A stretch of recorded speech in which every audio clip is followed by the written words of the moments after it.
Good afternoon. It is 3:01. I'm Joseph Donato, live from the 104.5 The Zone Circus Sports Studios. The Titans back on the practice field today as they get ready to host the Jags at home. There are rest days for Jeff Simmons, Jihad Ward, Kevin Zeitler, Tony Pollard. No Lloyd Cushenberry at practice, as well as Shai Tuttle and Kendall Brooks, who are both in concussion protocol. Xavier Woods did return. Today, the Titans signed former Bills first-round corner Kaiir Elam to the roster and waived cornerback Samuel Womack. In NFL news today, four-time Pro Bowl center Frank Ragnow coming out of retirement to return to the Lions. Bengals have officially activated Joe Burrow for Thursday night's game at Baltimore, who is expected to start. And Josh Jacobs has no injury designation for Thursday against the Lions. Number 17 Tennessee basketball is set to face off against Kansas tonight in the third-place game of the Players Era Festival in Las Vegas. Tip-off is at 6 p.m. Vol Network coverage of the game begins at 5:30 following 3HL. For your foundation repair waterproofing needs, you need to visit USSTN.com. Breaking news at once on your home for the Titans and Vols. This is 104.5 The Zone.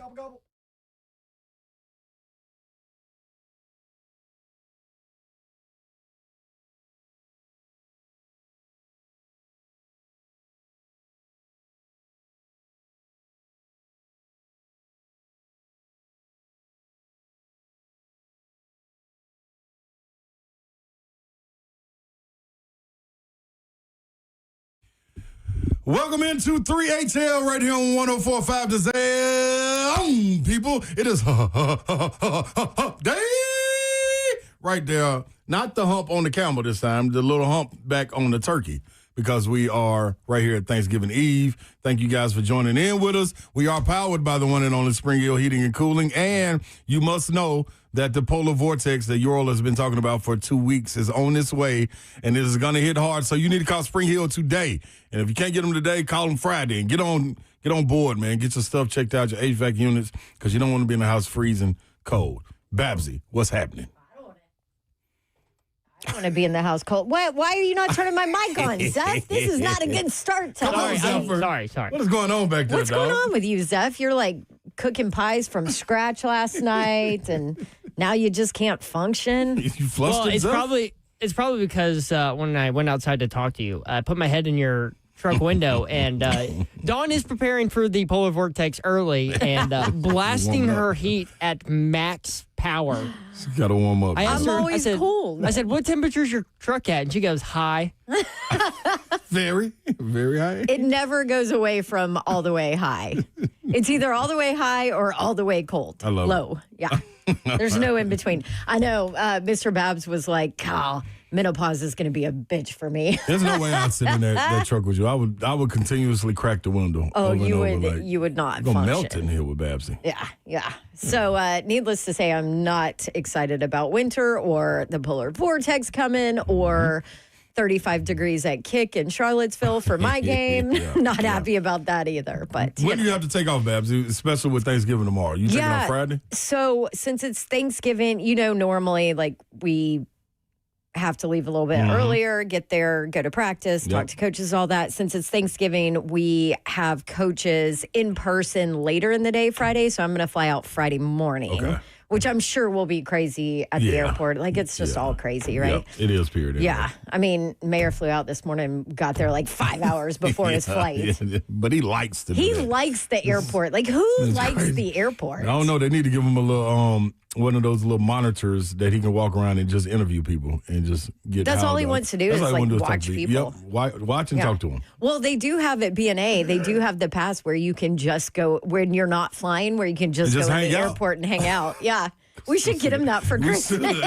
Let him go see the lights and everything. He'll have a ball over there, too. I will say, like, obviously, between the two of us, we've probably hit every airport in the country. Yes. B&A is pretty damn good. It is. It really is. It's knock on wood, usually pretty easy to get through. Restaurants are awesome. I love the local flair. You've got Slim and Husky's Pizza and, all the local places. Eighth and Roast over there. Yep. Like it's Voodoo Donuts, which I love it. I flew in this past weekend. Where was I? Oh, Colorado. Oh, yeah, we got to talk about Prime. We need to talk about that. We'll do that next. But anyway, I flew in And the person in front of me on the plane was like, oh, we got to hurry because we got to go hit Voodoo Donuts before we go catch our flight. Sure enough, whole 24, because I'm walking behind them. Yeah. They just stack up on Voodoo Donuts before they hit their flight. It's addictive, Babsy, I'm telling you, man. I know. I try to stay away from that. It's not good for the body. Yeah. It's great for mine. I like the round shape of my body at times. So well, I don't. But it is what it is. So, yeah. Hey, man, action-packed show for you guys. We got guests out the wazoo. Not Washington State, but just the regular wazoo. Jared Garantano. Is Tano, right? Is it Tano or Tano? It's Tano. Jared I'm going to ask him about it. This is the first time I've been here since he's been on the show. Yeah. So, I have not chatted with him in forever. He also played at Washington State. I don't know if you made that connection on purpose. No, I didn't, but yeah. Sometimes it just works out like that. Yeah, he transferred. That was where he went after he left Tennessee. Yeah, I did know that. But it didn't dawn on me when I was saying it. I totally forgot. Yeah. So we got Garantano. We got Coach Mack stopping through to talk Titans and Jags. Get us prepped for that. Todd, the father, Furman, to come through and get us ready for the weekend, this rivalry weekend. And I think you may want to stay on tap to see exactly what his thoughts are on a couple of these matchups. Should be interesting. What's changed from over the past weeks. And Big Savage to come in and talk about this matchup with the Vols and Vandy and where we are with that, Babsy. Well, I did see, who was it that was first in the chat? By the way, what's the chat? Oh, yeah. You can also jump in with us. F&M Big Chat. Yeah. On Facebook, YouTube, Twitter, and Twitch. Twitch, please. There we go. Yes. Vandy Chris did say this Vandy fan was first in today. All just right. like we're going to be first to the W on Saturday. Come on, y'all. I love it. Bring it. Yeah, and call in 615-737-1045 with all your trash talk. If we can get to you, we're sliding right to you. Slide on in. That's right, Babsy. Yes. Do you want to hit Prime real quick? Man, absolutely. So, okay, Babsy, we got to let the people know, though. This has been a conversation of ours for, I know, at least since I got here. A long time. So going on 5 years almost. Deion Sanders. About Coach Sanders. Prime. Yeah. From him coaching at Jackson State, him coaching in high school, him taking the job at Colorado, being up for jobs. But the perception that's given of Coach Prime, media-wise. I walked in thinking it was going to be diva. Yeah. Not receptive to broadcast crew. I mean, and then add on top of it, they're having an awful season. They have 3 wins. Yep. Everything is a mess there. He's changed play callers offensively, like Pat Shurmur. He ripped the play calling duties from him. I'm like, oh, this is like Prime's going to be a jerk. I mean, and there is a very public perception, right, that he's not, what's the word? Approachable. Yeah. Yeah. Complete opposite. Like, completely opposite. I mean, he was great. Like, no. Forthcoming. Yes. Welcoming. Honest. I mean, I straight asked him about if he was going to coach next year. Yeah. Kind of thing. And I was like, I know it's been rough. And my question wasn't that they were going to get rid of him. Right. Right. It was basically, hey, with all your health stuff. And this was after we had a conversation because this is, 2 days before Shedeur gets his first start in the NFL. And so I was like, okay, put your dad hat on. Yeah. Right. Like, what are you thinking? I'm assuming you're going. When are you leaving? Whatever. And he's like, oh, I'm hoping we can win so that I won't get a hard time for going. I'm like, it's your son. Right. And he's like, no, you have no idea. No idea. He was like, I'm not going to tell you if I'm going or not because I don't want you guys to talk about it because I will just get absolutely attacked for leaving, after a game when we're having such a bad season. And I'm like, to go see your son play? What is wrong with people? Yeah. But he's like, you have no idea.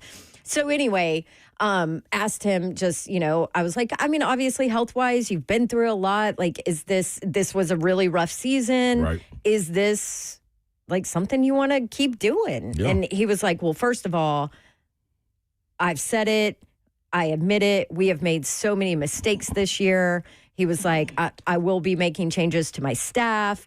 My health is not the reason we're losing, blah, blah, blah. Like, just full-on accountability for him basically saying, I have not done the job that I needed to do this season, you know? So, with that, though, Babsy, do you think why is it that light shine on him? Is it the attention that he brings on himself? Is it not people being able to get close enough to get to know him too? Like how can it, because everybody, the majority of people that run into him come back raving about him like this. Like he's the nicest guy. You know what I'm saying? Like this is how I described him as a gem. Yeah.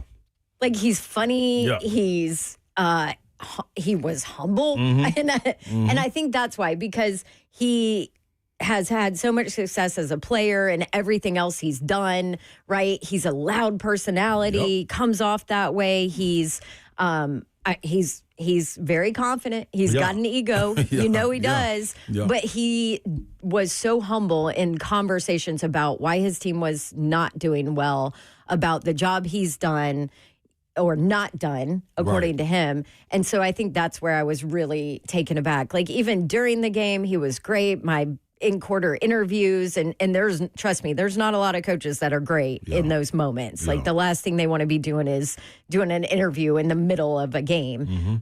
He was phenomenal on that, and like I said, he was funny. I mean, he did talk a little bit about how much, I guess, just crap they get. Right. And listen, there's cameras everywhere on that sideline. Yeah. And they're not our ESPN cameras, okay?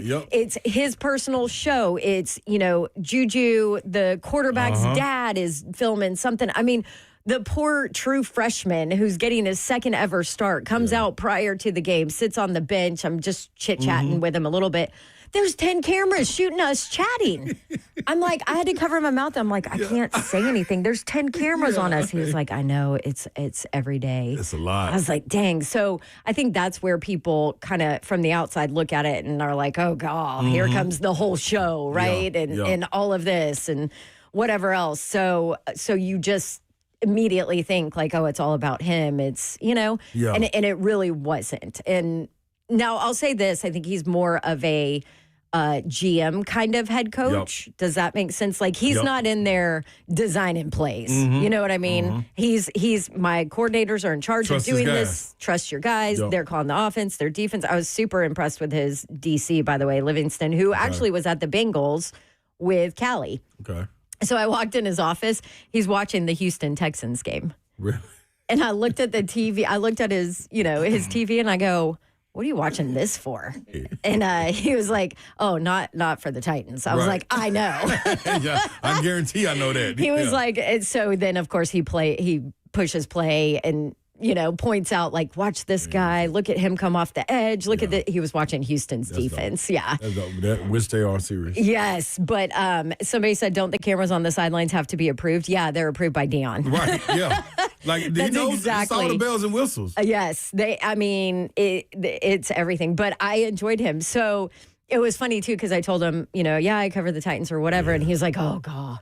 He said, I'm so glad Shador didn't end up there. Yeah. And I'm like, uh-oh. Yeah, like, where we going? And he was like, no, because he said, imagine, he was like Cam Ward's great. Yeah. Amazing. And everybody likes him and there's no hate on him like there is Shador. And he was like, and that fan base is turning on him. Yeah. Imagine what they do to Shador. It's hard with losing. I was like, oh, okay, that's a good point. I'm like, losing just brings out the worst in all of us, doesn't it? I do have to ask you a question, Babsy. And this is just from your feel, from being around it. Not saying that you have a direct answer, but just your feel of being around that environment, that situation, and Dion himself. Do you think health-wise he can hold up and do what he do at the rate that remember the bar he set? Right. At that rate, you think he can do it? I don't know. Yeah. It's definitely a different prime. Yeah. Right? Now, I don't have something to compare it to because I've never sat and had long conversations with him prior to this meeting, But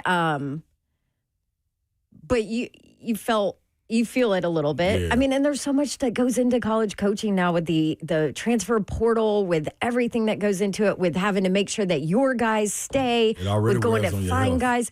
It's rough. It eats away at you. It's rough. Like, you have to have a great staff in place to be able to be successful in this day and age in college football. Yeah. And I think, he's got Marshall Faulk. He's got, which actually I heard is not coming back. I don't know, though. Really? And then he's got Warren Sapp.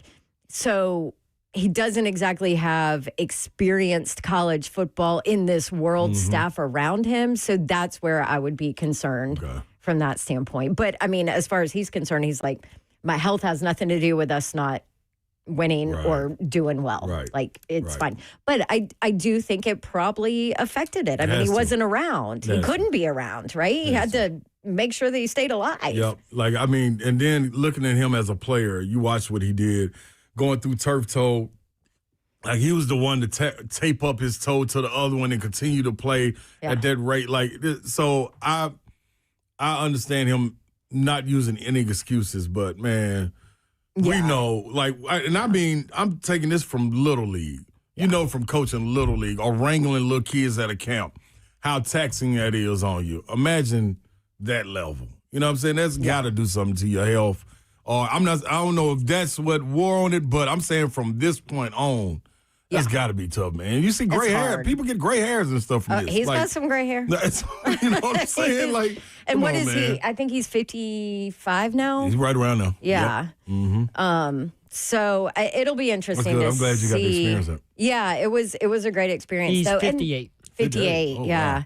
And then the other thing is, it's also Colorado. Do you have the money and the resources from the school, from the alumni, the NIL, world? Do you have all of that?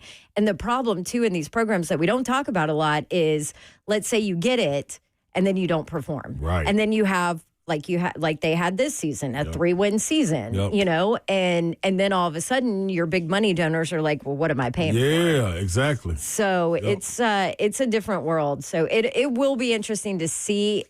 Apparently, I mean, he said there'll be staff changes. I'll be here next year, whatever, but who knows? Yeah. So, but it was cool. Coach Prime is he was likable and everything is funny advertised. and all of it. And not rushed. Hey, do you want me to sit here with you guys for an hour? Great, let's do it. I like that. I like that. He did have a barber chair in his coach's office, which I thought was funny. I like that part. You got to look good, play good, man. This goes together. Good stuff. So. All right, we got JG next. Yes, we do have JG. But first, we got to give a special shout out to our teammate, the one and only Dawn Davenport. Babsy, 2025 Tennessee Sportscaster of the Year. She has made the finalist list. So, big time salute, Babsy. Big time. Congrats. Hey, listen. It's just because I have good teammates that make me look decent. It's not by humbug, lady. You got to accept your awards, Babsy. So we're proud of you, Babsy. We just want to put that out there. Appreciate that. And Jared Garantano when we come back. 3-2.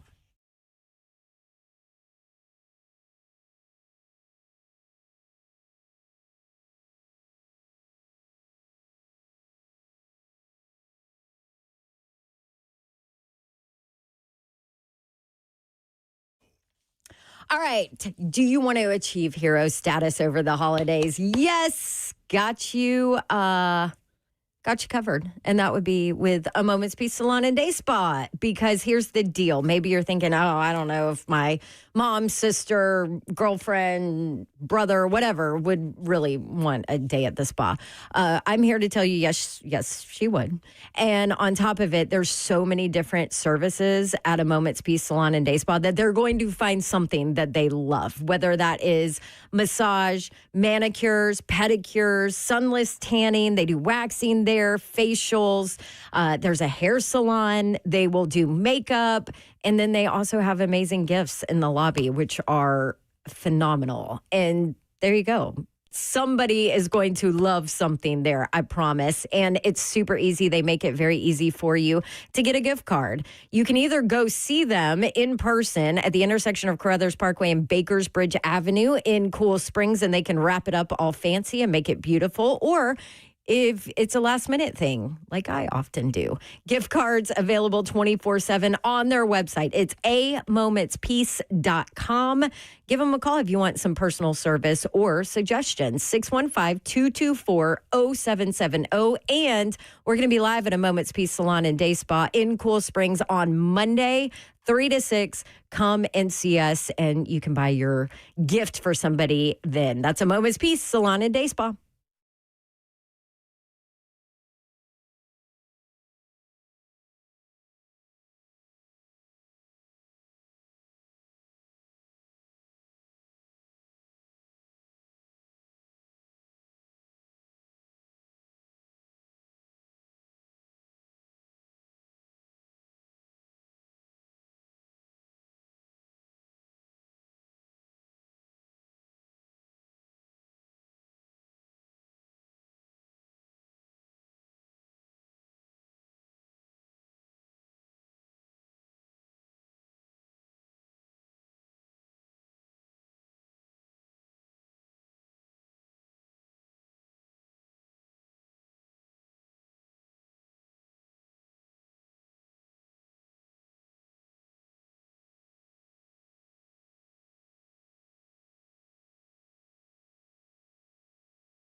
Welcome back in to 3HL right here on 104.5 The Zone. We locked and loaded on this Wednesday, known as Hump Day. Going into your Thanksgiving holidays, we got to break down a whole lot of sports, man. And I know a lot of people are trying to wait to hear about this Tennessee-Houston matchup. Nope, but we want to talk about Tennessee-Florida, Babsy. That matchup, and then go into Tennessee taking on Vandy with our one and only VFL, Jerry Garantano. What's up, JG? Play Dog, what's up, brother? I'm good, man. You got Babsy here, too. Like, Babsy's not been here when you've ever been here, JG, so I'm going to let you guys just rap for us. I was going to say, this is, like, do you know the last time I probably saw you was the Auburn-Tennessee game that I worked and interviewed you post-game because you beat my Auburn Tigers. Do you remember that? Dang you. I have the picture somewhere in my phone library, and it's sad that this is literally the first time in such a long time because clearly you were some good luck to the Vols. So you need to do some more work with Tennessee. I know, right? Crazy. Well, it's good to be here while you're here. The boys have enjoyed having you on and enjoy your perspective and your breakdown of film. Nice. No, thank you. Thank you. So, JG, man, diving straight into this, man. First of all, the feeling and emotions while watching the game, before you even get to the breakdown of the game, the feelings and emotion you had of watching Tennessee go down there and do something that hadn't been done since 2003. Oh, it was rejuvenating, right? This has just been something. Obviously, it was something that I wanted to accomplish, right? I wanted to go in the swamp and be able to get a win. During those years, Florida had some really good teams, unfortunately, and we weren't able to do so. But watching that game, I felt like we dominated on all facets of the football game. They really played super well. I mean, in a hostile environment, and they did exactly what they needed to do early on in the game. They kind of just drained them. Mm-hmm. There was really not much hope going into the second half just because of how well they played in the first. So it was awesome to see. A lot of people, though, have issues with what the second half looked like, not to bring up the negative of it, but just kind of speak to that, how hard it is when you're so dominant in a first half of a game to keep it going. There's really no adjustments, right, that you make heading into the second half. You just had so much success offensively. But what's the mentality, though, when you're in that situation where you're up so big in the first? I never knew. Vol fans get upset? I didn't even know that. That's very interesting. Right? That's a first for me. Isn't it so cool, though? I look at it from the perspective of this. They're getting upset that we didn't beat a team as bad. I'm used to them being upset that we weren't winning very many games or they wanted to do something. They wanted a quarterback change. They wanted this. They wanted that. New coach. They're upset that they didn't win as by as many points as they should have. So I'm okay with it. I mean, obviously, if you're dominating the football game, you should be in 4-minute drill and running the clock out and running the football. Yeah. Obviously, they feel some sort of way because we haven't beaten Florida at their place in a long time, so they probably wanted to run it up on them. Yes. But for what, right? We still have a very important game coming up this week, and obviously it's the end of the season. Got some seniors. We want to make sure that they're healthy towards the end. But it's funny that they got upset over that and upset over the play calling towards the tail end because what else are you supposed to do? You're supposed to just keep launching it and playing the game. Like, it's just, for what, but right. Vol fans are going to Vol fans sometimes. I'm just happy that we're getting upset over how much we win by now. That's a great problem. Great problem to have. At Jay Garantano, you can go and follow him, catch his breakdowns, follow him on social media at the same time. JG, what's the good things, positives that you take out of Joey Aguilar's performance from the get-go? Whether it be rhythm, whether it be the timing, whether it's the plays that were being called, what was it about him, besides Florida being who they were at the time, him and getting that offense going initially? Yeah, he had another marvelous start, right? And this wasn't the first time this year where he came out guns blazing and really super accurate and distributing the ball super well. But you saw just from the jump, right? Florida was going to play too high defense. They wanted to see if we were going to be able to run the ball. They were trying to guard against the pass. And Joey played a really good game of just taking what the defense gave him.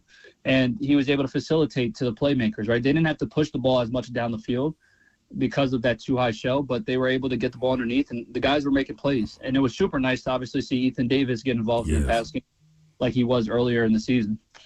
So with that, man, Joseph Bonanno, our producer, Zelf, he said when Kisselman was out, and I kind of sighed at him for a second, that, man, this is going to be a great opportunity for Ethan Davis. How potent is he? Like, he's a Swiss Army knife, but more so almost like a receiving tight end or a receiver more than just this back that we've grown accustomed to, like a Noah Fant and Kisselman and those guys that like to get in there and block.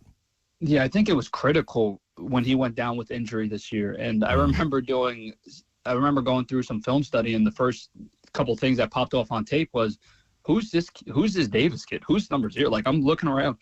I don't know who he is. I didn't even remember his name for the first couple of weeks, but he just popped on tape. So when he wound up getting banged up, it kind of eliminated our 12 personnel heavy runs. It kind of eliminated our 12 personnel pass game, just because outside of him, we had to go with a freshman tight end, which he will be a great player, right? But he's not Ethan Davis right now. So it opens up the pass game. He does a really good job run fitting as well, too. You can see that he sticks his nose in there. I think he's going to be an awesome player. I fully expect him to have a really, really big year next year. If they keep utilizing the tight end in the pass game, he's going to be really, really good for the Tennessee Vols next year. Love that, man. And these wide receivers, what I think both of them, all three of them are over 700 yards right now. Like, is it 700? Am I correct on that, or more than that now? Yeah, 700. 700. But what's the ceiling for these guys right here? I think, man, if you watch what golly, what's my man name that acted a fool against Alabama that set the records? The receiver, Biletnikoff Award, played at Tennessee. Golly. Jalen Hyatt. I'm sorry. Jalen Hyatt, you saw what he did, getting the bulk of receptions and yards and the big explosive plays, but you got 3 that's doing it. What's the ceiling for them, and how difficult of it is it as a quarterback, JG, to pick which one you going to, man, when all of them can get open? It's so awesome. It's literally unforeseen to have 3 guys that are this productive in a season. And honestly, I do think that they'll all reach maybe the 800-yard mark. Okay. I'm really hoping for the 900. Yeah. And the reason is I do think Vanderbilt's pass defense isn't the best. Right? They've had games versus Texas, Auburn, Alabama, or something like that, where they had given up 300 passing yards per game in those 3 games. So I think we're going to be able to exploit some of their pass defense. And if they go out and play like Florida, then we're going to have to run the ball effectively. And they're pretty good against the run. But even after this game, right, I don't suspect Brazel going out and playing in that bowl game, in which we're going to play in, just because of he's going to be a higher draft pick. He's going to have some things going on with his draft status and being able to be healthy going into the combine, all those things. So I think that it'll be Matthews and Staley out there, and that'll give those 2 a really big opportunity to go out there and put up some numbers, right? Yeah. I mean, I know Staley's really close to 800. Matthews is approximately probably like 80 or 90 away. Okay. So those guys are on pace to really put up some big numbers, especially if we do get a team in the bowl games that's not as good as our team defensively. Mm-hmm. So the sky's the limit. I'm super happy. I mean, it's crazy to see that these 3 guys have been such contributors going into the season. We didn't really know how effective the younger guys were going to be, and they've been absolutely marvelous all year. Yeah. So you mentioned the run game as far as looking at that against Vanderbilt defense. What do you like, and what do you feel like the tape shows about Tennessee's run game right now?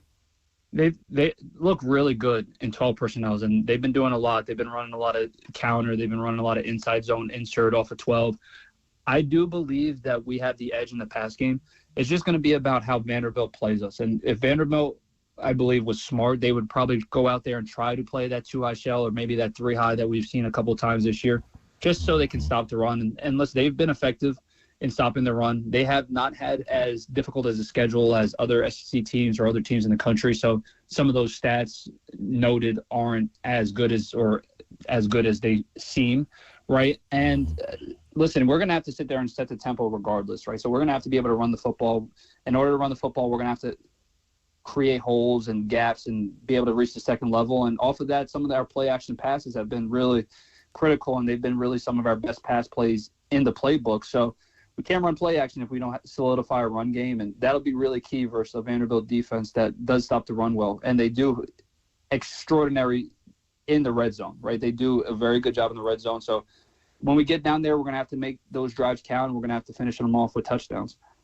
JG, before we try to grab a prediction from you, man, give me what makes Pavia or this system so special or unique, or what's got it thriving? What is it from a football line? Yeah, to be honest, I think Pavia should be top 3 in the Heisman voting right now. When you look at, statistically speaking, what he is able to do, I mean, he's literally a 4-to-1 touchdown interception ratio, passing the football. He's a leading rusher. I believe he has 8 rushing touchdowns as well for his team. And this is Vanderbilt football, right? This is a team that you're sitting there at the beginning of the season. You're not expecting them to be in this situation towards the tail end. And a big component of that is himself. He has a really good wide receiver, 2 wide receivers basically, in Sherrill and Richardson, and he also has that dominant tight end. I mean, I think that tight end is one of the best in college football, to be honest. But he does a lot of really good things. I did not suspect him to be as good in the pocket as he has showed. I had to go back and watch some tape. I thought he was more of the move around, run around guy, but he's been super effective pushing the ball down the field, and he's very similar like Joey, whereas in every RPO or quick game type of thing, he's super accurate. He just seems like he's always making the right decisions, right? Like he's always replacing the defender that's blitzing. He's always taking the check down if need be. He's just playing like a mature quarterback right now, and I believe he's playing one of the best in all of college football. So it's going to be tough to contain him, right? We're going to have to make it difficult on him, and if we're rushing 4, if we have a spy, if we're able to get them in 3rd and long. But he's been playing outstanding this year. Love that. All right. At Jay Garantano, give him a follow, man. Down for the big hurrah. Jared Garantano, you have been spot on with these scores, dude. Like, I mean, you've been hovering all around. Has he? Oh, my gosh. He nailed what game was it that you nailed? Was it? It was in the middle. You made a video. Or Arkansas, maybe one of them. It was either Arkansas, Mississippi State, or something. It was one of them. Do you ever pick against the Vols? I can never until maybe if I'm in front of big eyes one day and I'm able and I'm great. Fair. Yep, that's fair. Enough to be able to have to keep it in the middle. Yeah. But until then, oh no, my balls are too dear to my heart right now.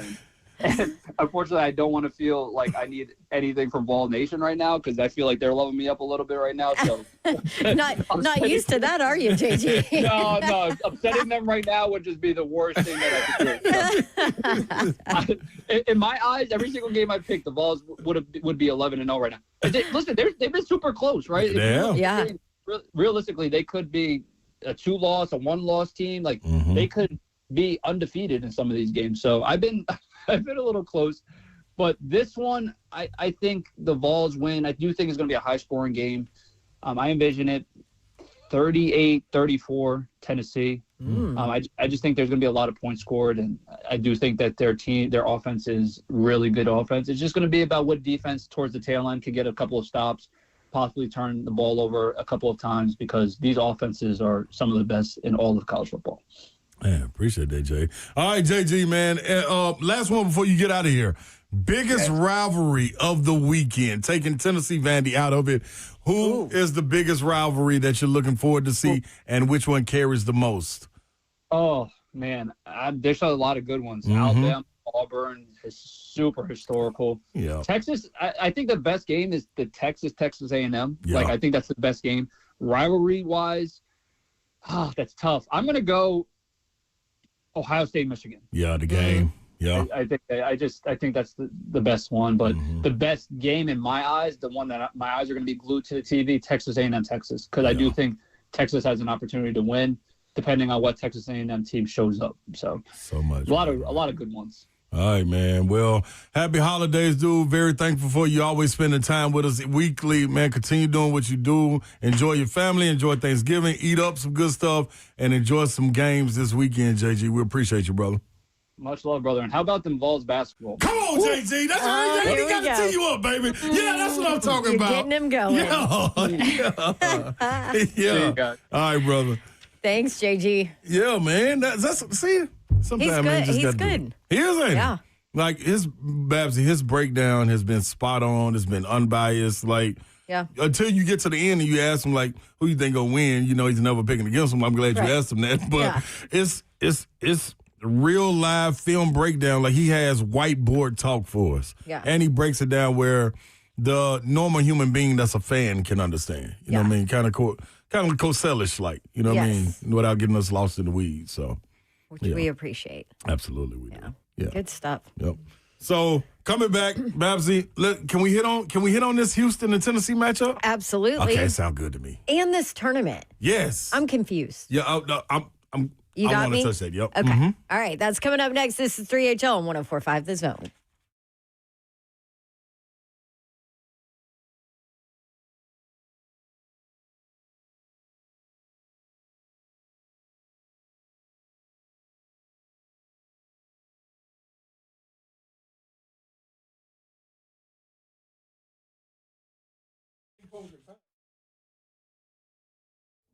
All right, sometimes it's time to upgrade those things in your home that maybe is not, the sexiest things to upgrade, like your windows and your doors. But you got to do it, especially with that polar vortex Mayor keeps talking about coming in, and maybe, your windows are not doing their job anymore. You need new ones. You need to call Pella Windows and Doors of Nashville. They're the best, and you might be surprised to learn how affordable windows and doors with Pella could end up being, especially with the Dawn deal, which you're going to have for the rest of November, 0% APR for 72 months and 50% off qualifying installations. How about that? Can't beat it. All you have to do, schedule your free consultation with Pella. Check out the Dawn deal. Tell them to give you the Dawn deal. They'll take care of you. The website is pellanashville.com, or you can also stop by their showrooms. They've got one in Franklin at 277 Mallory Station Road, one in Hendersonville at the corner of East Main and Indian Lake Boulevard, 256 East Main Street. You can stop by there anytime and see all their different options for doors and windows. And, you can trust them. They've been in business and around for 100 years this year. So, they're doing things right.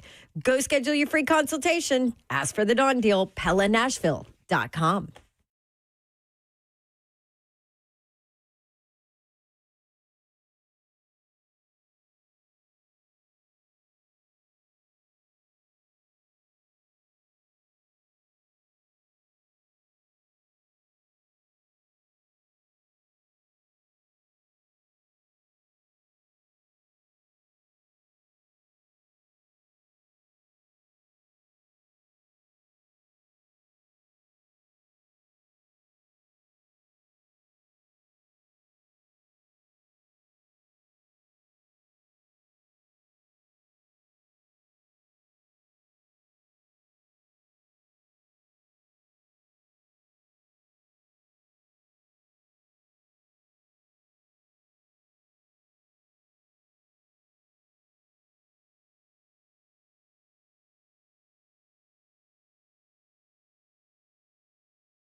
Welcome back into 3HL right on 104.5 The Zone. We're rolling right along on Thanksgiving Eve. Getting all your turkey and your fixings and everything together, hopefully. Got everything out of the way. The house is clean because you know it's going to be messed up. Who's going to help you put the Christmas lights up if they're not already up? Ooh, Mr. Babs has got to get on it. Y'all behind, Babs. Y'all let us beat you over there at the Slay household. I mean, we have all the inside Christmas stuff. Oh, yeah. That's what we are. Because your girl did it. You did. Actually, the weekend after Halloween. It was the Titans bye week because I had that just Sunday. Went on in. Yep. Huh? So that was I was like, oh, we're all in here. Titans bye week. Let's go. But Mr. Babs needs to get on the outside there, which it's going to be red and white for IU. It's supposed to be, Babsy. Dude, my orange and blue Christmas lights have not come out of the boxes in, what are we, 3 years now? Yeah. Harsin, man. Harsin started you down this road, man. Brian Harsin. Harsin just fault. Killed us. And Hugh Freeze isn't happy this year. No. Why didn't he start Deuce? I don't understand. Was asking for it all year. Dog. I understand him. You don't just throw him behind that old line. If we can just play well enough and, Deuce is going to be great. Okay. You know what it is. So then why not just I get it, true freshman. I just watched a true freshman at Colorado and Juju Lewis, who's a 5-star kid, right? And it's hard. It is. You see the confusion, you see the speed of the game, you see all of it. Right. It was only a second start, so I get it.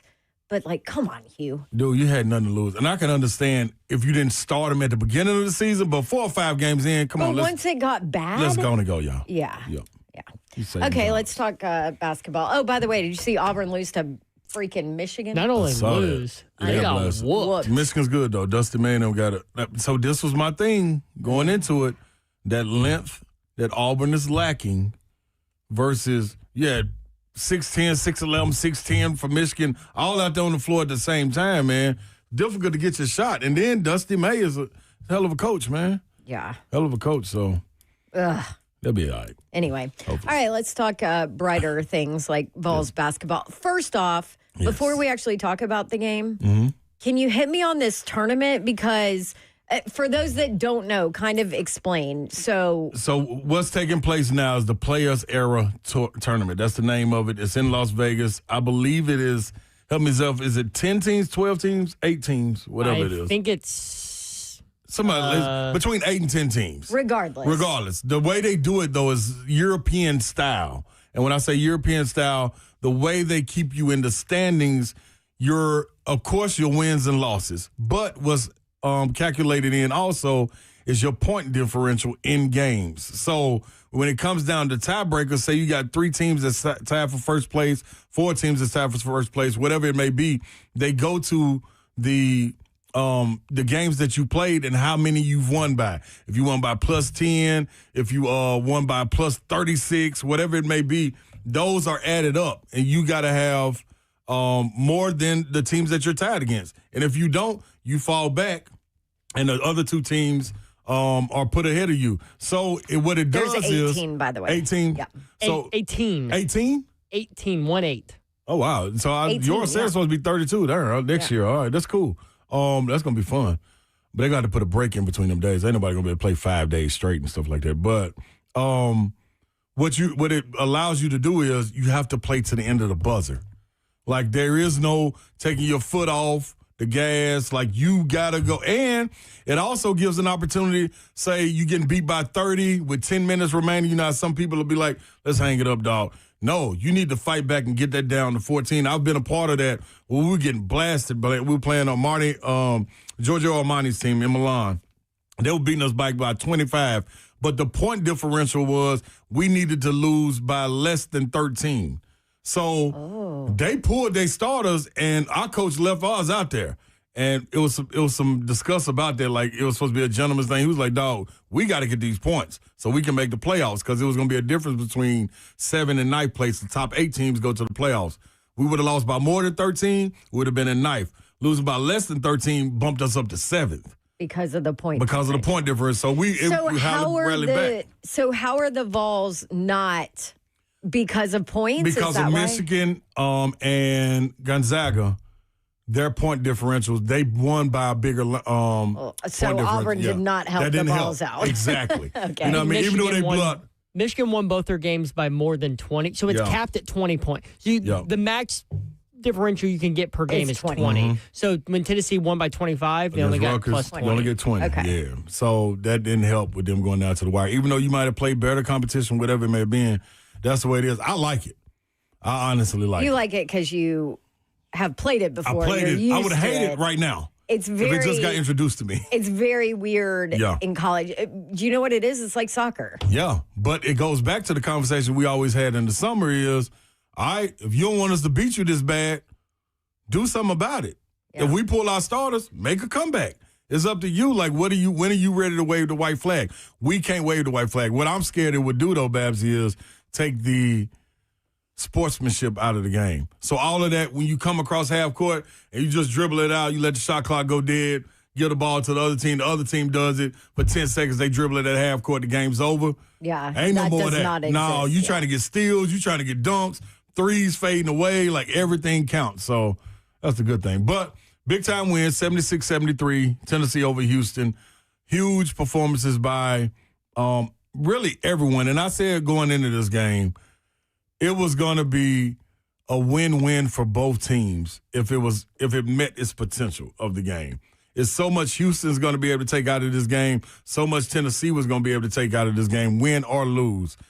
Tennessee won, and you started to understand just who Bishop Boswell was, being able to sit behind a guy like Zakai Ziegler and waiting on his turn.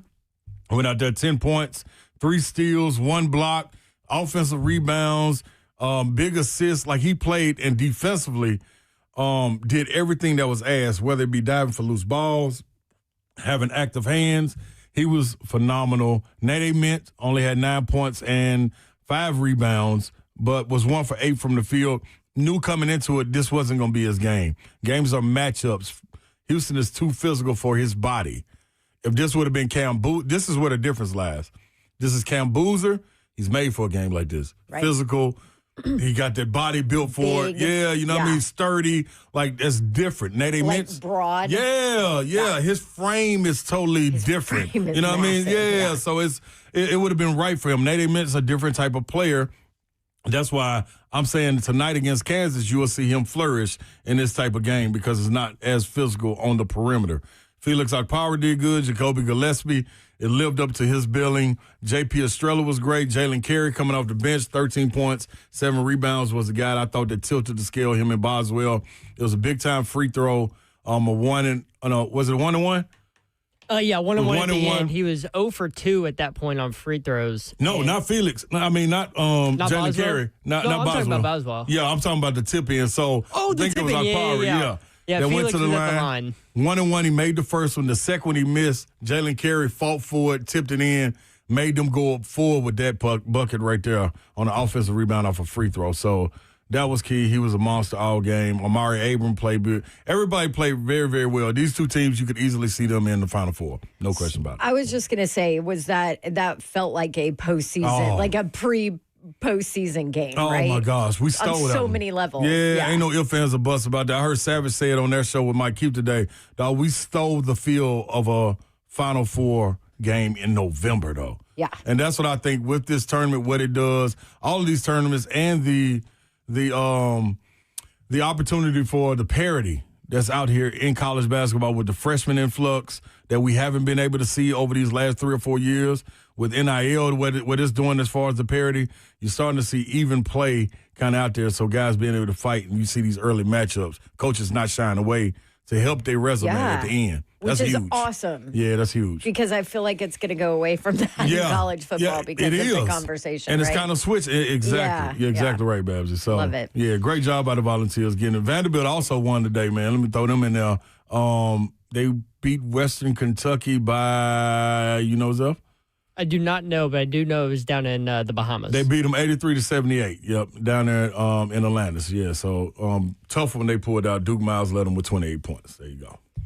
All right, we've got Coach Mack. We're going to switch gears, talk a little Titans. Also, just FYI, we will have the Tennessee basketball game on our air tonight. Yes. Starting at 5:30, so we're out of here. Starts at 5:30. We'll get out of here so that you can listen to some Tennessee hoops. But we'll switch gears and talk a little Titans with Coach Mack. That's coming up in our 4 o'clock hour next. This is 3HL on 104.5 The Zone.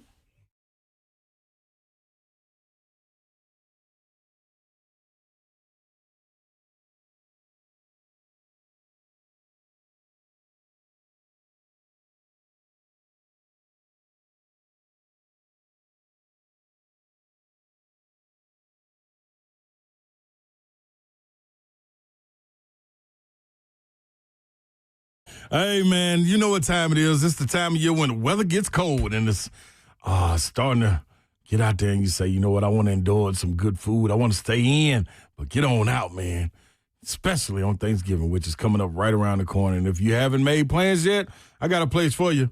You know where it is? I wanted y'all to know that the friends over at Shoney's, they'll be cooking up a Thanksgiving feast starting at 11 a.m. tomorrow.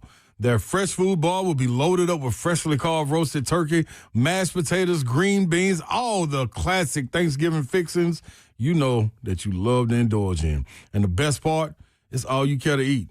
Top it off with every purchase of the fresh food bar. Shoney's will be giving you a free slice of the delicious pumpkin pie like Zeph likes. Can't get much better than that, y'all. Bring the family in and enjoy an always fresh and always delicious Thanksgiving feast together at Shoney's during the favorite time of the year. Locations, Clarksville, Dixon, Lebanon, and on Donaldson Pike in Nashville. It's Shoney's. Let's eat.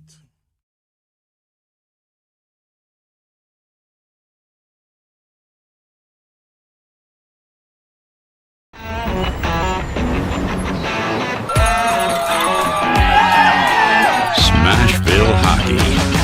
Around here, it can sound like a language of its own. But hey, if you can pronounce Demumbrian, then names like Yossi, Shea, and Marchessault will roll right off the tongue. Nashville Predators, only in Smashville. One of the largest sports books east of the Mississippi, Circa Sports Kentucky, is now open. Catch all your favorite games on an 80-foot screen with stadium-style seating and live VSiN broadcast daily. Circa Sports, now open at the Mint Gaming Hall, Kentucky Downs.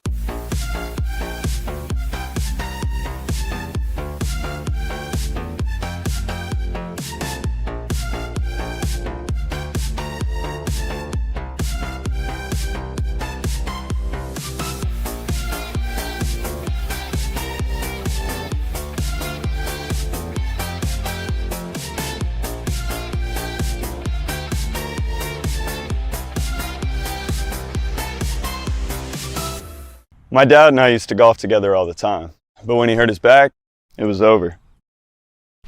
To have your son want to spend time with you is amazing. That's why my chronic back pain has been so heartbreaking. Surgery, fused bones, long recovery. No way, not for me. A friend recommended stem cells, so I gave Kellum Stem Cell Institute a call. I'm glad you're out on the course. Yeah, it's really good. Call the Kellum Stem Cell Institute today. Swing still looks just okay though. Selling your home can be stressful, but it doesn't have to be. Get a guaranteed offer from Mark Spain Real Estate. There are no showings, no open houses, no stress. Work with the #1 real estate team in the U.S. and close with confidence. Go to markspain.com today.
Good afternoon. It's 4:04. I'm Joseph Bonanno, live from the 104.5 The Zone Circus Sports Studios. Titans back on the practice field today as they get ready to host the Jags. Injury report is out. Rest days for Jeffrey Simmons, Jahad Ward, Kevin Zeitler, Tony Pollard. No sign of Lloyd Cushenberry, Shai Tuttle, or Kendall Brooks. Xavier Woods and Elikiah Manor both returned to practice. Also today, the Titans signed former Bills first-round corner Kyer Elam to the roster and waived cornerback Samuel Womack. Number 17 Tennessee basketball is set to face off against Kansas tonight in the third-place game of the Players Era Festival in Vegas. Tip-off is at 6. Fall network coverage of the game begins right here on the Zone starting at 5:30. For all your foundation repair and whatever needs, you need to visit USSTN.com. Breaking news at once on your home for the Titans and Vols. This is 104.5 The Zone.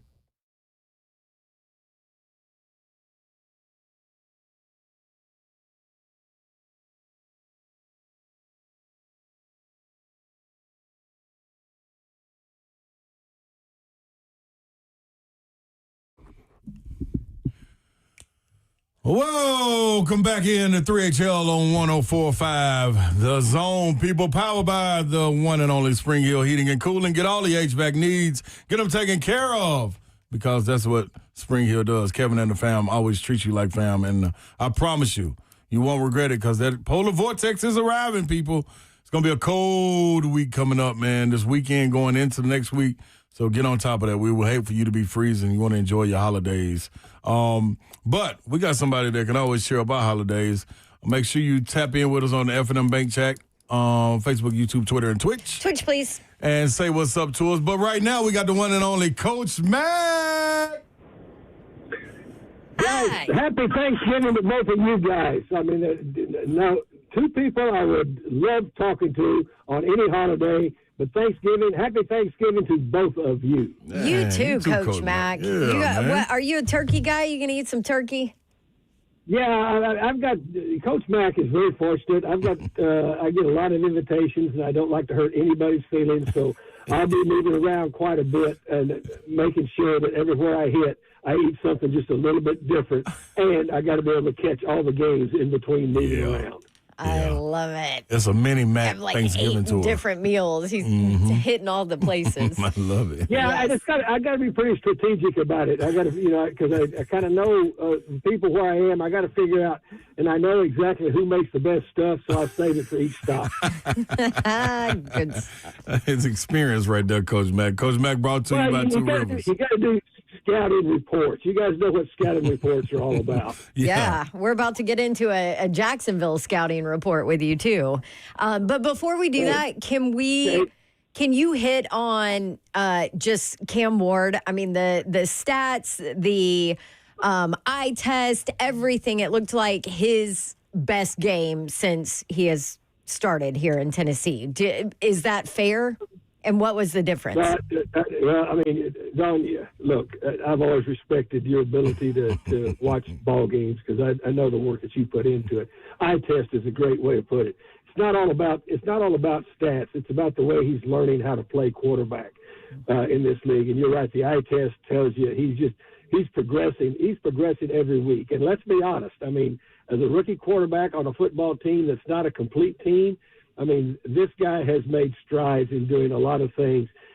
He's learning how to, and it's hard for a gunslinger like that, especially a rookie quarterback that's mostly coming from behind in ball games, to be able to learn to take what the defense gives you and then to be able to be patient. He's learned patience, and when I talk about patience, guys, I'm talking about aggressive patience.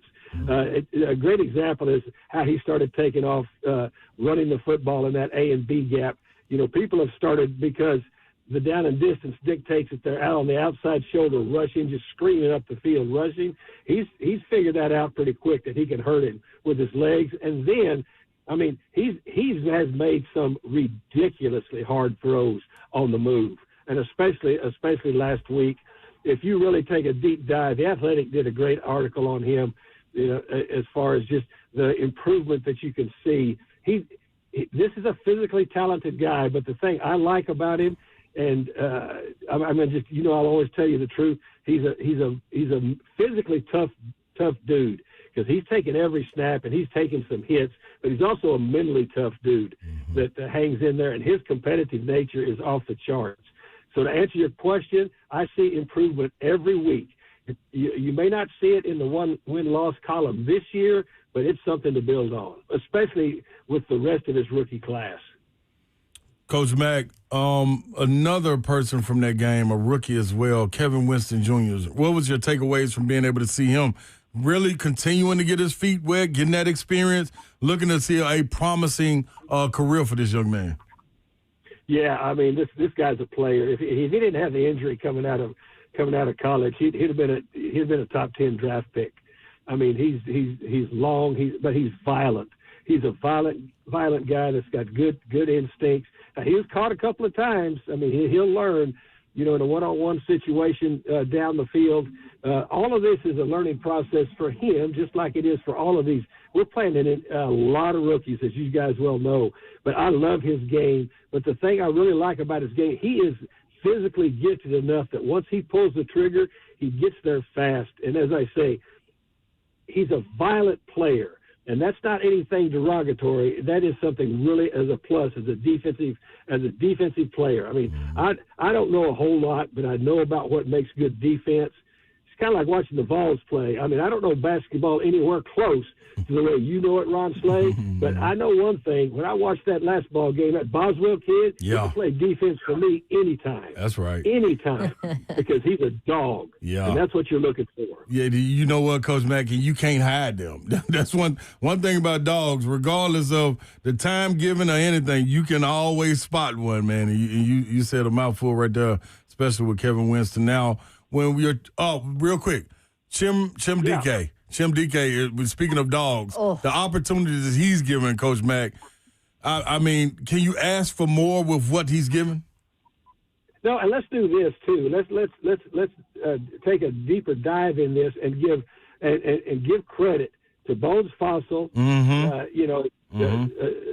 Renee Stewart, and let's give credit to that blocking unit. Those guys now have figured out, and the schemes. I mean, I get a good look. I get a bird's eye view of every game, and when I'm upstairs watching that thing, I saw that thing unfold.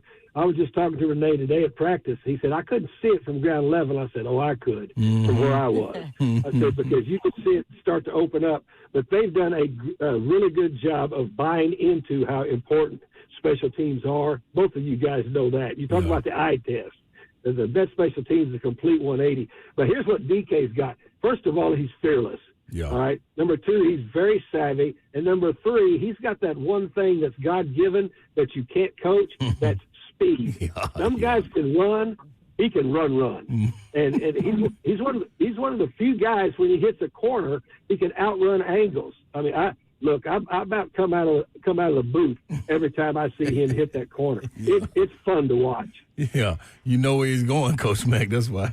Well, hell yeah, because they're not going to catch him. They are not going to catch him. Yeah.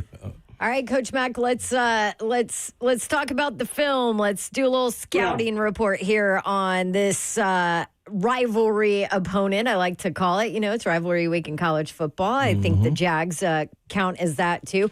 It seems like Trevor Lawrence is like Jekyll and Hyde. I mean, is that fair? Like, which one are you getting, right? That's a great way to put it. He's been that way his whole career. He's got loads of talent.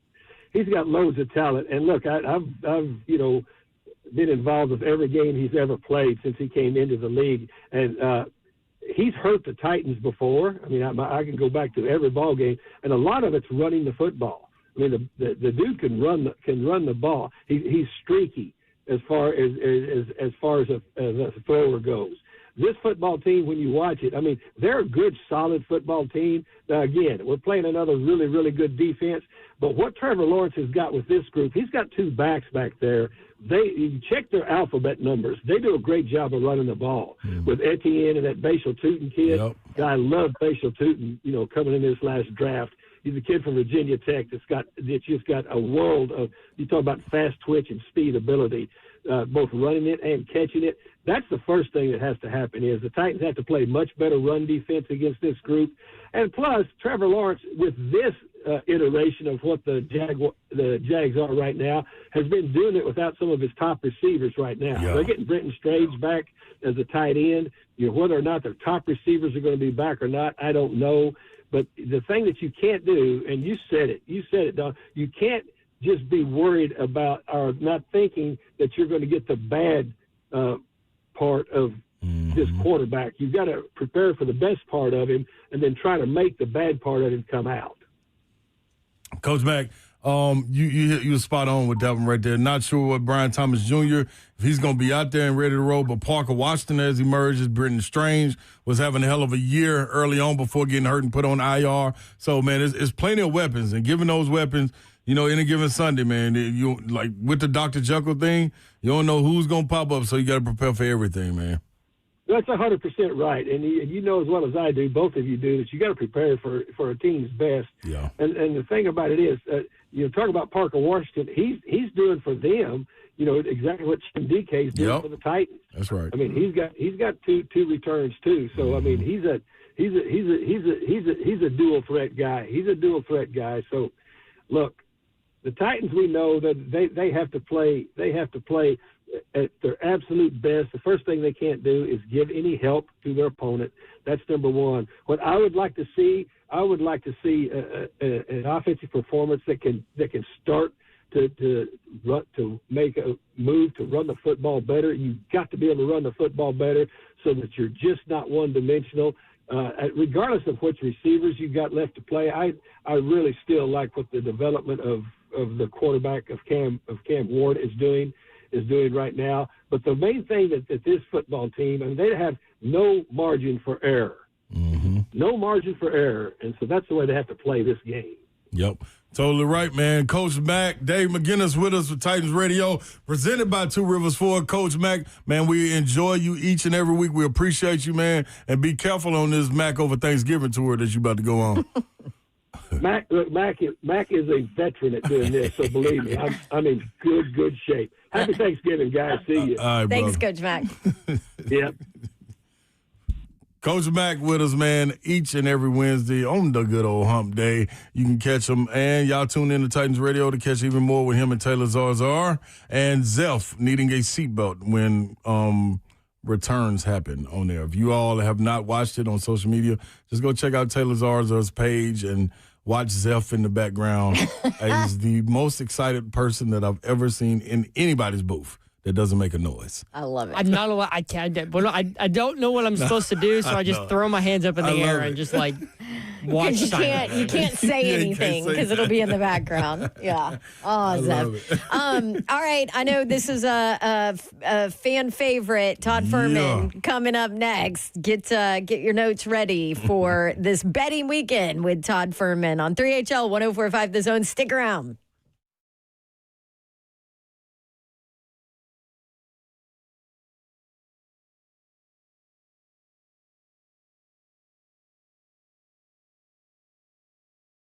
Go up to Dodge Chrysler Jeep Ram. That's where you need to go to get that next new vehicle. Whether you're looking for a car, truck, SUV, or Jeep, new or pre-owned, Gupton has you covered. 3450 Tom Austin Highway in beautiful Springfield, Tennessee, about 30 minutes from downtown Nashville. Best vehicle buying experience you'll have ever had. Gupton Dodge Chrysler Jeep Ram. Daniel Gupton and his crew ready to help you out. Just let them know what you're looking for. Maybe you need a third row. Maybe you need something with a little more room. Maybe you need something smaller. Maybe you need something better gas efficiency. Maybe you need something cheaper. I don't know. Let them know, and they will point you in the right direction. Go take your test drive. Go inside. They will help make the numbers work, and it'll be that easy. Check them out online. GuptonMotors.com is the website. All the dealership information is there. Address, phone number, inventory, all of the inventory, new and pre-owned, right there online, GuptonMotors.com. All the deals they have going on in the month of November right there. GuptonMotors.com. 3450 Tom Austin Highway in Springfield, Tennessee, about 30 minutes from downtown Nashville. That's Gupton Dodge Chrysler Jeep Ram.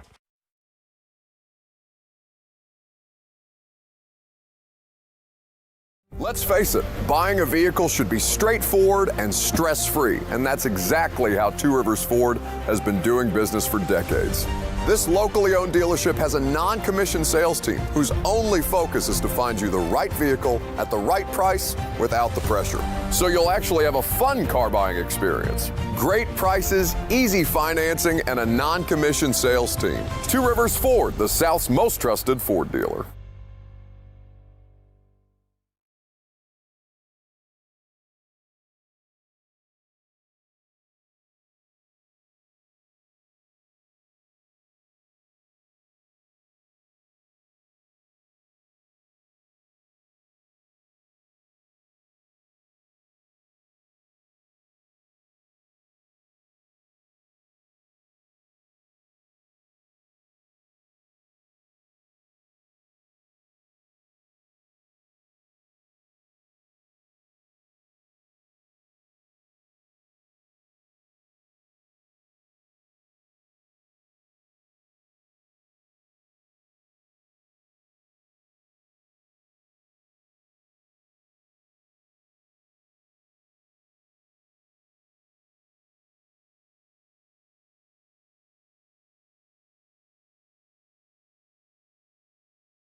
Welcome back in to 3HL right here on 104.5 The Zone. What's up, good people, man? We're rocking and rolling with you.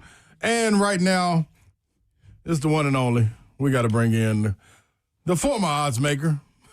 Well, still odds maker, but co-founder of the one and only Bet the Board podcast, who is now on with us. Yeah, you didn't know that? Well, that we need back. Yeah, come on, Top Father. Welcome on in, Top Father. Just hop right in here. The water's fine.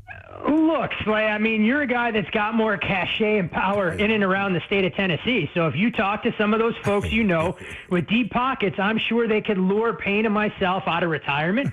We get the Bet the Board podcast up and running, and maybe even add a chapter of the college basketball edition. But before we get into some of the football stuff, Slay, I got to get your take on this ridiculous tournament they have going out here in Vegas. Your Vols go 2-0, and they're left playing for a bronze medal instead of fighting for that $1 million.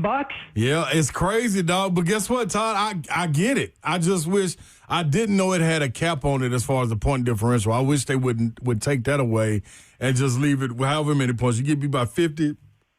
You get beat by 50, and that should count against you, not at 20 points. So that's been a European style ever since, I can remember or been over there, that you use point differential. And it usually plays in people's favor as far as not taking the foot off the gas and helping you as an individual go get your numbers, which I was always in favor for, because say I would have stuff in my contract like if he gets 7.5 rebounds average, then he gets a bonus. The bonus kicks in. And I would notice that at the end of the season when things mattered and point spreads mattered, you wasn't coming out the game because coaches wanted to, if you needed to lose by less than 13, they were going to keep you in. So they would never take their foot off the gas, so the starters were always going to play. So it was advantageous for me.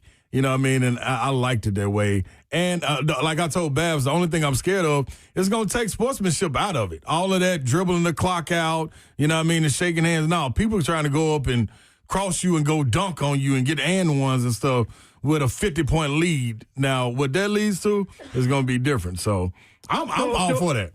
And so what you're telling me is a team like St. Mary's is never going to enter this tournament because if they want to play games in the low 60s, them winning by 10 points is the same thing as San Diego State trying to run out and hide against Oregon. So right. All in all, it should make for a great viewing environment as they continue to expand this field. And if it's me that's calling the shots, which we know isn't the case, go to pool play, have each team play 3 games in a group stage. Whoever finishes up top advances to the next round, and simplify things, because I do feel bad for some of the players that come out here, win a couple of games and go, you know what, you're not good enough to play for a championship, and this is what we have in front of us. But again, you're the hoop head around here. I only spent time playing hockey and know what it's like to try and run up the score on opponents in tournaments and being on the other side of that thing. Not sure it's a dynamic I necessarily agree with, where what I'll say, what I found to work in the past, put an emphasis on playing defense and reward the team that gives up the fewest points, and I think that changes the dynamic as much as anything else. That's a great way to look. See, I knew you have an opportunity to get in this sport. I know you shy away from basketball, but Tom Fowler, thoughts like that, we can get you in the door, baby. I'm telling you. I know this is a safe space, so I got to come clean. I did bet my first college basketball future of the season just from watching these games as a casual observer who won't start paying attention and get into the nitty-gritty until February. I did take a small piece of Gonzaga. This team feels built a little bit different with some veteran leadership, some size, and there's a real good chance they'll end up with a number 1 seed on Selection Sunday. So I had to gobble up a little bit of the 17-1 that was out here in the desert. That was smart. That was smart. I tell you this, too, though, Top Father, something about them, even though they do have one of the most complete teams, I just feel they can never get over that hump. I don't see the get over the hump guy outside of Graham Ike being over 24, 25 years old, however old he is. Well, look, when you can put an elder statesman out there that's been in college basketball, I think since I was in college, it goes a long, long way. So just get me to the national championship like they did against Baylor, and we can earn off of that ticket. But we'll see what happens. To your point, they don't have exactly the best track record of finally being able to cut down the nets. But, look, maybe this is their year, so we'll see what happens. Rivalry week. Dang, I couldn't even say rivalry. It gets ya. Rivalry week in college football, dog. Let's jump into this, man. Take a look at some of these games. Let's go with the Egg Bowl since it's cranking up tomorrow. What happens in this matchup? Does, at the end of this, win or lose, do we see Lane Kiffin walk off into the sunset? If they were to lose, or with them winning, do they postpone his departure and say we got another meeting set up the following week. Also, the total is 62.5. Yeah, what a ridiculous story all of this is going on. For someone that's an impartial observer of college football that buys and sells his allegiances every Saturday throughout the fall, I think this is hysterical. But if I was a fan or an alum or anybody responsible for ponying up for Lane at Ole Miss, at LSU, at Florida, or a place to be determined later. He's making a mockery of all of these programs. And for Ole Miss, you win tomorrow in the Egg Bowl. Look, you deserve to be in the college football playoff with or without Lane Kiffin. You lose that game, finish 10-2, and Lane decides to give the old deuces to everybody else. I think they're on the outside of the field of 12 and won't have a chance to play for the national championship. On the surface, this number is short for me. I actually make Ole Miss more an 8.5, 9-point favorite, so the idea that I could lay 7 here is somewhat tantalizing. At the same time, I'm just not sure where this team is from a psychological standpoint, and if you're not buttoned up against your rival trying to get bowl eligible, laying points on the road in Starkville isn't a comfortable feeling or one that I can get behind. What I can't ignore, though, is that Mississippi State flat out doesn't stop the run, and Ole Miss is going to have a path to trying to run the football right down their throat. And look, the one thing we've grown accustomed to with Lane in the past, when everybody writes him off, this is where Lane will go out there, drop 50 on the Bulldogs, and then he'll still leave the day later. So tough game to try and handicap, fun one to try and watch, and I wonder how fast, if Lane decides to leave Oxford, all those fans there decide to ransack his house. All right, now it's our father. Another one. Let's go down the street a little bit to Babsey's neck of the woods. Georgia at Georgia Tech. Haynes King, believer in them, even though what happened last week, or you think Georgia, they're in steamrolling mentality right now? My problem isn't with Haynes King. It's with the Georgia Tech defense that's non-existent. I mean, we've talked about this at great lengths. I think that record was a bit fraudulent going into the Pittsburgh game, and all that fairy dust that had been sprinkled on the Yellow Jackets all season wore off in the first quarter where Pitt raced out to an early lead. And despite the best efforts of Pitt to try and squander it all away, it was that pick six that really shifted that momentum. Because if Tech gets in at 28-21, I think they have a legitimate chance to come back and be the first team in 340-plus games, being down 28-0 in the ACC to win a football game. Look, the one thing we've grown accustomed to for Georgia Tech under this current coaching staff is they thrive in the underdog role where they take the us against the world mentality. Yeah. Numbers a little bit short, and I can understand why the 13.5 disappeared earlier today and became 14. But if you're Georgia, do you have to go out there and really win by margin? I think it's just getting a victory, trying to get out of this game healthy, and realizing that you're going to be a playoff team above all else. Always dangerous when a team can play loose and free. Georgia Tech had their postseason aspirations, at least to some extent, really dashed in front of them. Tough game again to try and handicap. I get why Georgia took money, but the only way that I could bet this game would be Georgia Tech or passing. Before we go back into the SEC, let's hit some of those ACC games as well, because you mentioned Pittsburgh, and they get Miami minus 6.5 and the total 49.5. Totals come down a touch, as high as 51.5. I'm a part of that myself. I did like this game under the total. Made it 48. When I look at Miami right now, a lot more one-dimensional than you'd like to be going on the road trying to win by margin. Haven't been able to establish that ground game, but Carson Beck's completion percentage ticking up. But you do wonder the caliber of competition compared to what he's going to see in sub-40 temperature at a Crisier Field on Saturday. Meanwhile, on the other side, Mason Henschel has been phenomenal, coming in to try and galvanize and essentially resuscitate the Pittsburgh season that was headed off the skids when they had lost to West Virginia in the backyard brawl. But the difference in this game versus what Mason dealt with last week, Miami's actually got a pass rush. They got dudes that are going to be playing on Sundays, and when you heat up a young quarterback, it makes things extremely difficult. So I think it's defense that rules the day. Both these teams will struggle to really find explosive plays, and I think it's the first team to 24 that wins the football game. So like the game under and actually lean towards Miami at 6.5 or better. I will be in Charlottesville, where there is a whole lot on the line for the Virginia Cavs. Virginia Tech at Virginia. I was actually surprised at this number, 9.5. Virginia is favored. Am I crazy to be surprised by that? It opened a shade higher, and you saw some Virginia Tech money come into the market, taking the 10.5 down to 9.5 where it sits. I just want to know, Don, I mean, given all the time you spent in and around this Virginia program, have they set you up with a real estate agent in Charlottesville so you can buy a part-time place if you have to continue to make this trip? Seriously, I know them all. I know, like the third string's favorite food by this point. Look, I figured there was an opportunity that you were going to be part of the Friendsgiving in Charlottesville with the team on Friday after you celebrate the holiday with your own family. But this Virginia Tech team, no doubt, is limping to the finish. I mean, they have nothing to play for other than trying to spoil Virginia's season, which, look, would be a big feather in their cap as they kind of turn the page to the James Franklin era, but they've lost 5 out of 6. The one interesting thing, though, about Va-Tech is that they've shown a good amount of fight. I mean, Kyron Jones doesn't have much in the way of weapons around him. Defensively, they leave a lot to be desired. And the longer they can hang around, I think the pressure starts to get ratcheted up on UVA. I made the game 9.5, so I'm on board with the line move and coming in on the underdog with 10.5 or better. Probably won't have a bet here, but I am Team Chaos. My thoughts are on record that Miami is still the best team from top to bottom in the ACC, and I am going to root for every possible scenario for the Canes to get to the conference championship game, mainly because I don't want to see Virginia play SMU in the ACC title game and be a 3-touchdown underdog in the first round of the playoffs. Oof. That'd be ugly. There you go. Todd, Father, there's so much on the line going on down there in Austin with A&M coming to town. You got Heisman hopeful. You got one trying to, help himself as far as being back in the spotlight in Arch. But Texas A&M, can they go undefeated in the SEC and go in there and, close out some things like they want to? First time, Slay, for the Aggies to be 11-0 in program history. Hasn't happened since 1992, and back then they finished the regular season 12-0, went on to lose in the Cotton Bowl against Notre Dame, and back in 1939, that I'm sure all three of us remember, won the only national title in school history after finishing the regular season 10-0 and going on to do that. Also, what's at stake for the Aggies? Their first potential berth in the SEC championship game. So we'll see if they can get that feather in their cap as well. Meanwhile, this is a Texas team who, quite frankly, if I have to hear about being a potential playoff threat at 9-3, I'm going to get disgusted. We look at their resume from top to bottom. Yes, the Longhorns have a couple of impressive performances, but when you get curb stomped in Gainesville, you need overtime to erase a 17-point deficit in Starkville against Mississippi State, and you have to slip by UK and Lexington. I've seen enough. I do not want to hear about Texas at 9-3, even if they beat A&M on Saturday, as a playoff team or one resume that deserves consideration.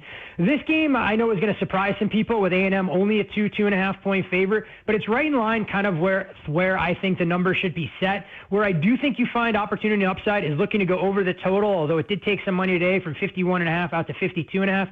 This Texas defense has really taken on water over the last month. A&M is vulnerable on the ground. Their rush defense numbers are a little bit inflated because how aggressively they get after opposing quarterbacks. But I think we could see some fireworks down there in Austin. So if I had to bet this one, I'd be looking to go over the total. Okay, love that. Let's get to the nitty-gritty of this rivalry weekend. Vandy coming up to Rocky Top, 2.5. Top 5. I think this is dropped from when we asked you 3 weeks ago. It might have been 5.5 in your power index, or however you come up with these numbers is not the Slay way. But you mean I actually use math and science in what I do instead of rolling out of bed, deciding how I feel on game day the Slay way? It works sometimes. Sometimes Top 5 it works. Thoughts on this game, man? 2.5 right now. What's the line from Anchorman, Don? 50% of the time it works 100% of the time. Yeah. So it works every time or whatever it is. I know I'm going to butcher it, but you guys get the general idea here. This is fascinating for me given everything that's at stake. And Slay, the first time that these programs are going to meet where both are actually ranked in the AP poll. So it just puts things in perspective in terms of Vanderbilt's futility and that these two teams have so rarely been good at the same time. And it's the 120th meeting in series history, but only the 5th, where Vanderbilt comes in as a ranked team. So a lot to think about and digest there. Look, Diego Pavia has been phenomenal in his career at all of his stops when he is listed as an underdog. But I have some real concerns about how Vanderbilt is going to hold up at the boundary corner positions against this Tennessee passing attack. That if they're able to protect Joey Aguilar, there are explosive plays to be had. And on the other side of things, look, this Tennessee secondary we knew was a concern coming into the year. Unfortunately for the Vols, they never got healthy. And we've seen some of those struggles week in, week out. You did exercise some of the demons down there in Gainesville. So maybe it's a good thing, like we discussed. They're not playing the third Saturday in September. We're just going to move that game every time you have to go to North Florida and play it in November for the sake of Vols faithful. Yes. I lean Tennessee here at -3. I just can't get to this number being as short as it is. There are some 2.5s out there as well. I'm more in line with Tennessee being a 4.5 point favorite. The one thing, though, that I will couch this discussion with, and I know it may not be a popular opinion, if Vanderbilt finishes the season 10-2, Clark Lee deserves the utmost respect from all the college football world. And I think it would be a grave injustice if Diego Pavia didn't get an invite to New York and be part of the Heisman Trophy celebration, even if he can't win it. What I do find entertaining, Slay, I shared some of that sentiment on social media. A lot of people came at me, used 4-letter words, told me I was a moron, and then I clicked through their bios. They all had connections to your alma mater, so let it just be known that they come at it from an unbiased perspective as it pertains to Diego Pavia. Oh, I love it. You did too much research, Tom. Hey, look, sometimes I like to know where my enemies are coming from to think if my opinions are that outlandish. And then when you wear your favorite colors on your shirt sleeve, it tells me all I need to know. And the other thing I'll say, ask all of those USF and Georgia Tech fans that want to come after me with pitchforks how they feel about their playoff prospects right now going to the final weekend of the regular season. Okay, the game that probably makes bettors want to just pull their hair out because you never know what's going to happen, and that's the Iron Bowl. And I know what Bama is this year, but it would just make Auburn's season to just rip it all away.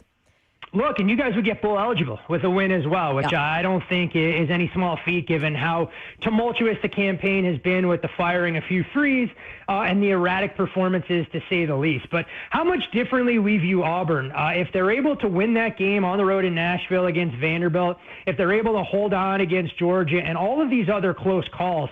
If the refs didn't screw us against Georgia. You said it, not me. This is a team that I think is more than capable of playing spoiler in this particular spot. The defensive line is stout, although Alabama doesn't really like to run the football, and I do have concerns about the Auburn secondary and how they'll hold up against some NFL caliber talents for Alabama. But like we said with Alabama going into the Oklahoma game, they just don't have a lot of margin for error. I mean, this isn't a team that dominates you on both lines of scrimmage like we've grown accustomed to in the past for Alabama. If Auburn is able to run the football and shorten the game, it puts possessions at a premium, like a relatively low total in the mid-40s said. And this is a rivalry, especially when played at night. It appears weird things happen, especially down there on the plains. For me to get involved, I would need a 7 with Auburn, but I am much closer to betting the Tigers in this spot in the Iron Bowl than I would be to laying points with Alabama on the road with all the pressure in the world on their shoulders. Yes. You like that? So you're saying there's a chance? I think there's a good chance that there's going to be sweaty bum time mid-fourth quarter, and it's a question of which team can make a big play. But it also wouldn't surprise me if Bama was leading by a field goal and they're able to extend. So not a whole lot of wiggle room around this number, but I think it will be a tremendous football atmosphere and a game to watch Saturday afternoon. Any other college games that you have your eye on? Look, I haven't seen the injury reports, or I guess what we call them in college football, player availability, or whatever ridiculous nomenclature they want us to use, around Oregon and Washington. But if Washington gets healthy and can get Denzel Boston back in the fold, they can get some key pieces along the offensive line, Oregon, in my opinion, is on upset alert in Seattle. This is one of the more difficult places to play. We've seen Washington put together complete efforts, and while they had their long winning streak at home snapped earlier this year against Ohio State, it had a lot to do with the Buckeyes' defense kind of making Damon Williams uncomfortable. This is an Oregon side that has answered the test. I had a piece of them last week laying 10 against USC, but I do have some concerns about how they're going to handle this kind of atmosphere. And at 10-2, I don't think it's a formality that Oregon has done enough this year to get into the college football playoff.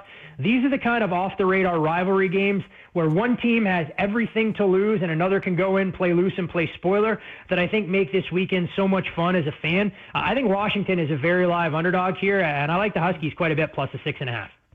I like it.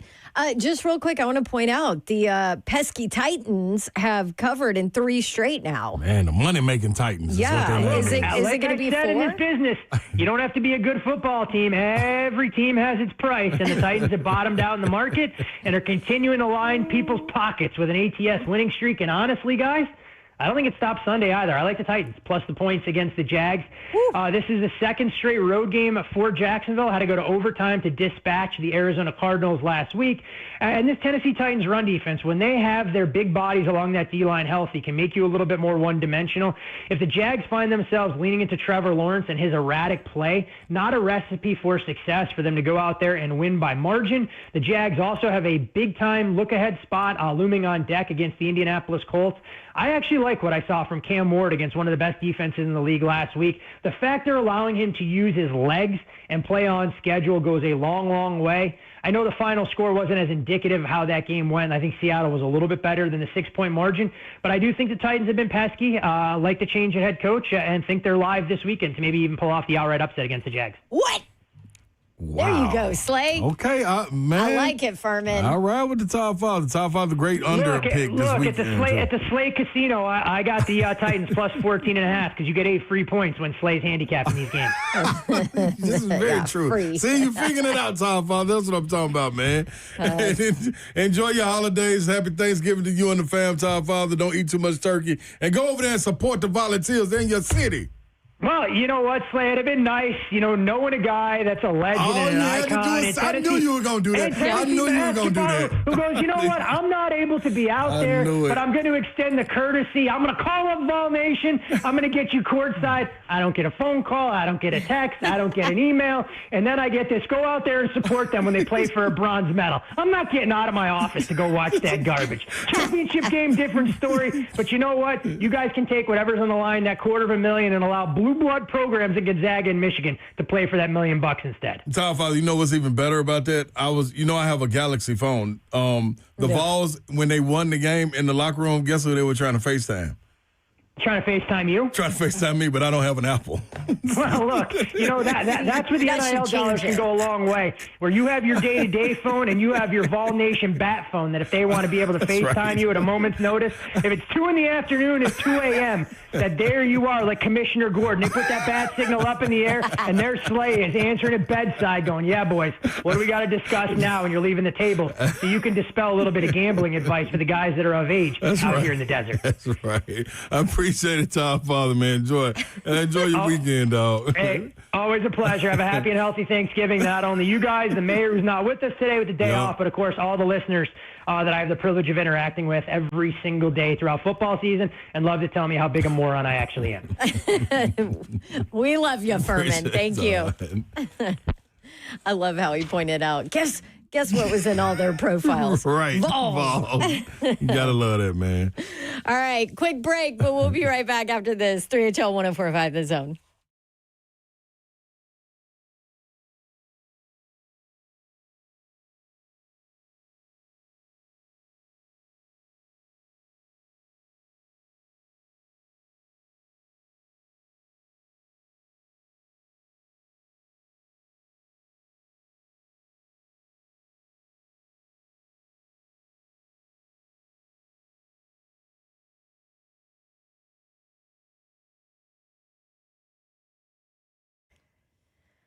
Okay, do you guys struggle with gift giving sometimes for maybe parents, grandparents, sister, all of that? Well, I have the best answer for you, and it's called an Aura frame.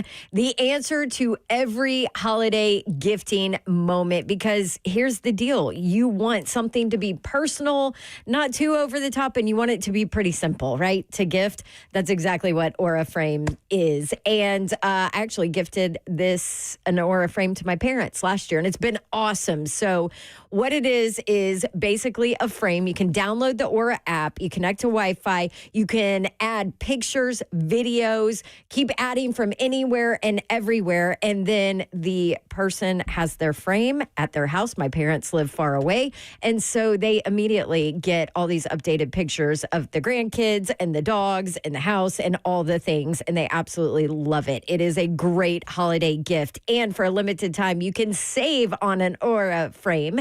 and get $35 off. Aura's best-selling Carver mat frames, named #1 by Wirecutter, by the way. Use my promo code DAWN to be able to get that. It's DAWN at checkout, and you just go to auraframes.com. AURA is how you spell it. Awesome gift. I promise family's going to love it. And this deal is exclusive to you guys listening, and these frames sell out fast. So auraframes.com. Use promo code DAWN, DAWN, at checkout. Terms and conditions apply.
Welcome back into 3HL right here on 104.5 The Zone. You've been rocking with us on this hump day, and we appreciate you.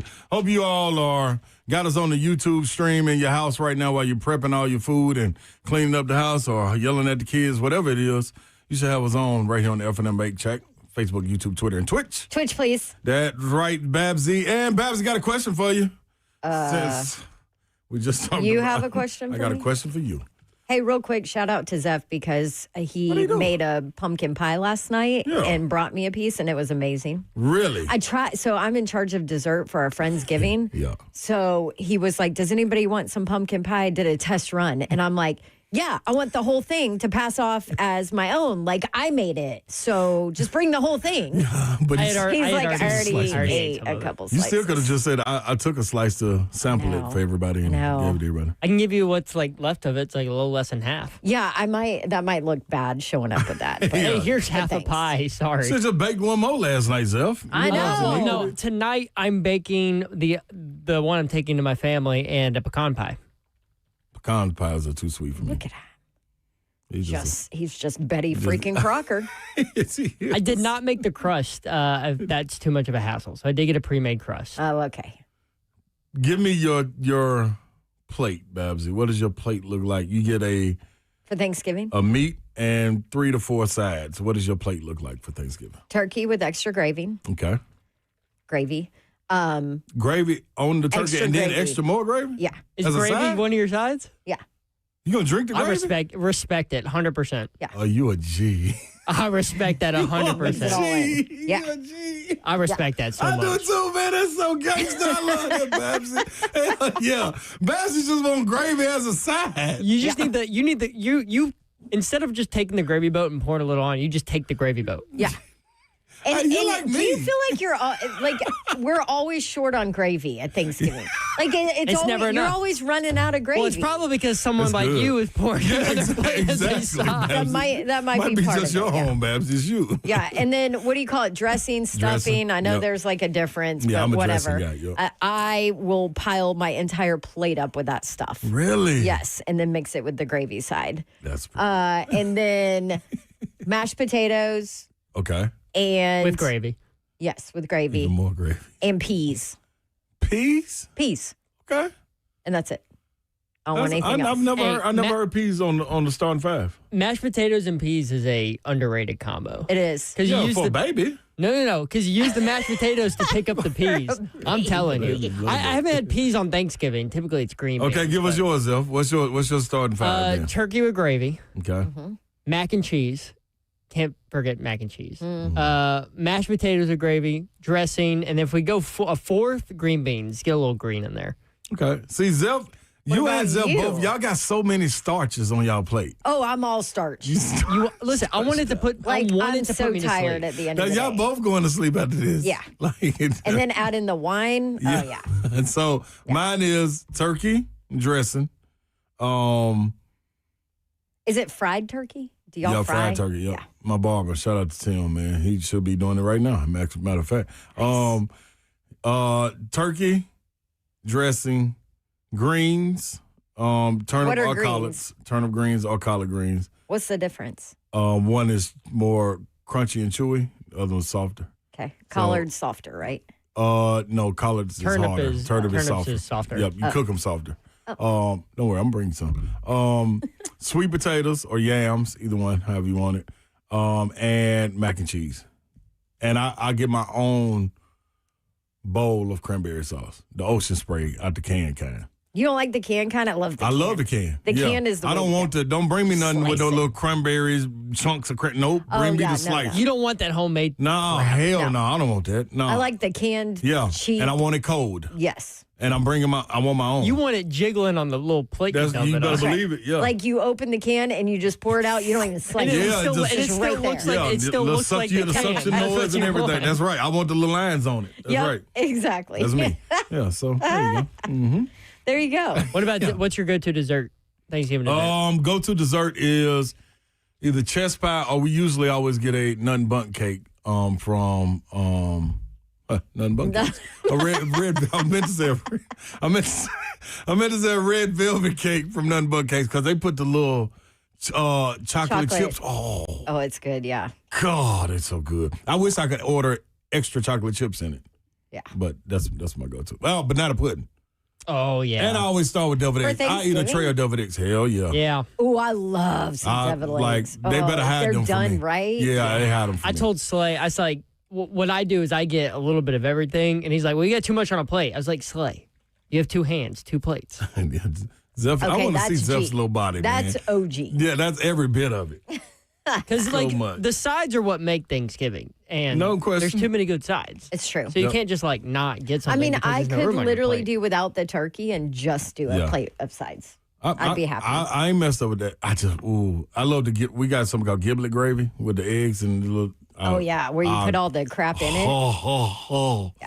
Oh, it's so good. That's good. Oh, I can't wait till tomorrow. By the way, happy birthday to Nick in the chat. 46 years old today. Hey. Happy birthday, Happy Nick. birthday. Happy birthday to my sister-in-law, Keisha Foster, man. Happy birthday to her, too. I forgot about that. Yeah, by the way, she looks young. Yeah, she don't She age. she doesn't never age. ages or gains weight. I don't know what she got going on. Well, speaking of, her husband, Big Savage. Ramon Foster, is coming up next on 3HL. We got to take a break, but we'll check in with Ramon. Do you think he'll talk some smack? Yes. I'm going to get him going. I'm going to get him going. Let's do it. Stick around.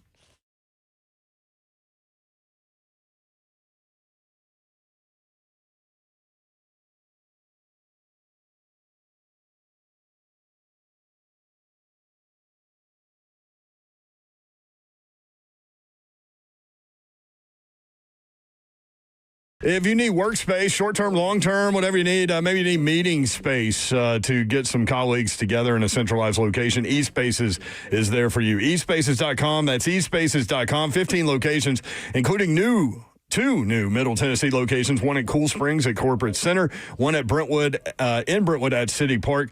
eSpaces.com to find out all about them and what they have to offer for you, and also all of the locations, 15 locations in Middle Tennessee. eSpaces is redefining co-working with exceptional offices for every business, designed for entrepreneurs, teams, and established professionals, featuring private offices, team suites, meeting rooms that are fully equipped, 24/7 access, flexible terms, beautiful professional spaces that are move-in ready. Whether you're scaling up or just getting started, eSpaces provides flexibility without compromise. Want to check them out? You can. Tours available now. Reserve your space early. Visit eSpaces.com. That's eSpaces.com.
All right, let's do this quick. Good afternoon. It is 5:05. I'm Joseph Bonanno, live from the 104.5 The Zone Studios. Titans back on the practice field today as they get ready to host the Jags at home.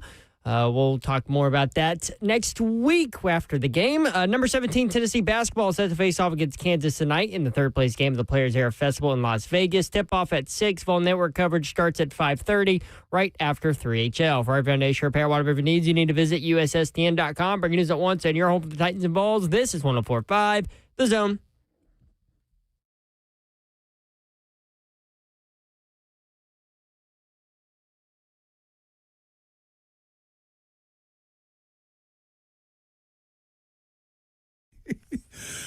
Hey, welcome into 3HL right on 104.5 The Zone on Thanksgiving Eve, man. We appreciate y'all hanging with us today while you're getting all the fixings together for Thanksgiving and spending time with your family, watching a whole lot of games, and refreshing to ride on into Christmas and then those holidays and Black Friday and everything else where you pull your hair out until you can get to New Year's. Yes. Wow. That's a lot, ain't it, Babs? Way to bring that positivity. You're welcome. F&M Bank chat is open. Holler at us in there on Facebook, YouTube, Twitter, and Twitch. Twitch, please. 615-737-1045 is the number. Got a pellet. Hey, come on, Savage. You just can't go mute it and then unmute. And then you start asking about pellets. Like, man, Big Savage is on with us from Ramon and Will, Vol Network, and some more stuff. What else is going on, Savage, besides pellets? And then where you go? With this grill. Hey, man, first of all, Savage, you going in and out. I don't know what you got going on. Yeah, because I come back to the house. I ran an errand with RJ, and I come back to the house, and my truck is turned on. I'm like, I think he's having a conversation with somebody else. Savage, you are. Hold on, let me see. Why don't you talk to him? Get him together, dog. Get him on notice here. This is what I just told you. Like, during these holidays, like, people start pulling out their hair, Babsy. It's crazy. Man, people at home, you got relatives over. So much going on, man. You just want to kick your feet up. Did Zeph do the injury report?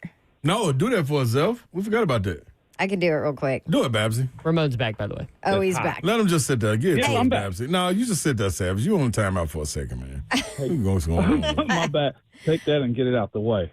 Hey, what you think this is? What you think this is? Talk to everybody. You think this is Ramon and Will? I'm here. I'm here now. Hey, listen. I'm here now. My bad, man. Listen, I'm giving RJ the ropes, man, when it come down to starting the grill and stuff. No, leave that right there. I'm taking him through it right now, man.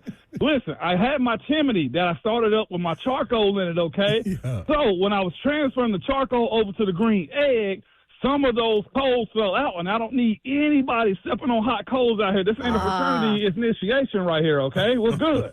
Okay, that's fair. Yeah. All right, we'll do the injury report later. Well, let's talk to Savage. Yeah, I'm here now. Y'all got me now, man. I'm ready to go. Okay, so can I get you rolling here early? Yeah, come on. I think Vanderbilt's going to beat Tennessee this weekend. I love that because that's all I've been hearing this week. Yeah, you ain't said nothing new that everybody in the F&M Bank chat ain't been saying or how they particularly feel. They're supposed to feel that way, Babs. Like, I get it, and it's okay because here's the thing. Vanderbilt's not bad. Vanderbilt's a good team, as a matter of fact. Like, here's my thing. I'm going to talk my trash. I'm going to pop off any chance I get. Do you understand? Because that's the competitor in me. But I know, like, I don't play that game. I'm not sure how the scenario is going to unfold, but I felt very confident in the Vols. And legitimately, I say that. Will it be a cakewalk? Absolutely not. Not even close to being a cakewalk, okay? Do I believe Tennessee in this matchup has an advantage to it? Absolutely. And I think the passing attack, I also think the crowd noise plays a part in it too. And just watching how the last couple of weeks have gone for the Vols, in particular on the run game, I feel confident. That was the one thing I needed to see from them. And also, Joey having those interceptions that he just felt like he had to make something happen. In those moments, he still won the football game. And I also said good because I'd much rather have him be in a position where he know I don't have to hit a home run every single time that I'm throwing the football and play underneath, because that to me is where a team like Vanderbilt can expose you. A team like Vanderbilt is waiting for you to just try to go for the big play in disguise and drop their guys back a little bit like how Oklahoma did. So, Beth, it's okay for you to feel that way. But here's also what I would tell you. you can be loud and wrong too. There you go. There you are. Yeah, you can be loud and wrong. Like, and I'm okay with that. Like, am I going to say, again, cakewalk? Absolutely not. Is Vanderbilt going to fight? Absolutely. They battled back against Texas. I thought Texas kind of pulled back a little bit, despite what their fans are going to say, oh, no, we put ourselves back in that. Texas found a method in which they were going to get out of that game. The same way you look at how UT and fans are mad about what the Vols did and in Florida. Like, okay, like we can put our foot on our necks, but what I saw from them was control at the line of scrimmage. I saw them being able to do what they had to get out of that stadium and for preparation for this week too. And again, I'll add this to the fact that sometimes you ain't gotta choke somebody out till they pass out. Sometimes you just let them feel the power and just walk on them out the stadium and pat them on the behind like, do better next time. Savage, okay, 2 points, man. Hold up, Savage, real quick. What up? Why, Don Davenport, a.k.a. Bass, why do you feel that way? You can't just trash talk me and not tell me the why. No, I don't feel that way. I just wanted to get you going. Listen, you picked the right one. Okay, I got a PhD in trash talking. All right? I'm talking about royally. Were you a trash talker like at the line in college and the NFL, or did it get worse in the NFL? Did you hear me? It did. It got worse because the more I played, the better I felt like I got. The more film I had on you, the more I could break you down and figure out where I was going to attack you or what's your best move. Like, I knew my deficiencies better than I feel like the other person did. If I got beat on something, that's all I worked on that following week because I knew my opponents were going to attack that. I'm more of a mentalist when it comes down to the game. I would talk to guys and get them off their game and, man, make them unlock a little bit. And next thing you know, I'm choking them out on the ground, that type of stuff. Like, and then that to me is the game. Did I get got? Absolutely, I got got. But I got them more than they got me, and that's usually how you play these games. That's why I look at like this game this weekend. Like, Vanderbilt at some point is going to get the Vols, but it's a matter of them continually swinging and knocking them out. The emotions that I feel like a team like Vanderbilt's going to play, because we've heard it and y'all heard it at SEC Media Days, can take you off your game. And the fact that we've heard nothing, not a soul, not a thing from that team out east, man, I think that to me shows where they are. Yeah. Star Thomas said that Diego Pavia reached out to him. You know what I'm saying? Because he's confident and he should be. But Savage, we don't talk. Star Thomas said he told him, man, no, we have nothing to talk about this week. I'll see you after the game. Because they were teammates at New Mexico State. Yep, I love that. I love that right there. Savage, two points real quick as we before we let you go. I gotta go already? Yeah, man. We get out to the Vol Network. You know, the basketball team that's out there. Out there handling business. That pesky Vol Network. You know what I mean? You know Mike Keefe and them. You know what I mean? Yeah, keeping them. Yeah, okay. Keeping them. Hey, Savage, give me 1 point as far as a strength for Vanderbilt going in this game. How they are. I can't give you one without giving you two. Okay. Man, listen, this ain't the teacher, and I can break my own rules, okay? They're disciplined. Okay. Very disciplined. And how they're disciplined and how they employ their blitzes and pressure, too. Okay. And when that, to me, is as lead as anybody in the country. And here's where the Vols and anybody that's played against them, I felt like Texas was good at it. You better know where to go with the ball in those moments because they get up on you quick. Okay. They're like a Lou Anarumo style defense. You know, the coordinator for that was with Cincy for a while and now with the Colts, he gets on you and he ain't letting up off of you. That's how they are as a team. If their backs are against the wall, you better know where to go with the football. You will get tricked, and they play very, very physical. That's what I would say about Vanderbilt's football team. What tips the scales for the Vols? Say what tips the scale for them? For the Vols. For the Vols. For the Vols. What tips the scale is them playing ahead of schedule. Okay. Controlling the line of scrimmage. I think if the Vols can play at the pace that Vanderbilt wants to play at, meaning get the ball, control it at the line of scrimmage, if Vanderbilt does change up their pace and try to go slow and control it, here's what I would say to the Vols is don't feel panic, don't feel like you're in a rush, period. You don't have to score every single drive. That, to me, tips the scale to me is their ability to win the line of scrimmage. I had somebody today tell me at the barbershop, I don't think they can win at the line of scrimmage. And I said, okay, I ain't even say nothing to him. I just said, okay. Yeah. Wendell Moore didn't play last week. Yep.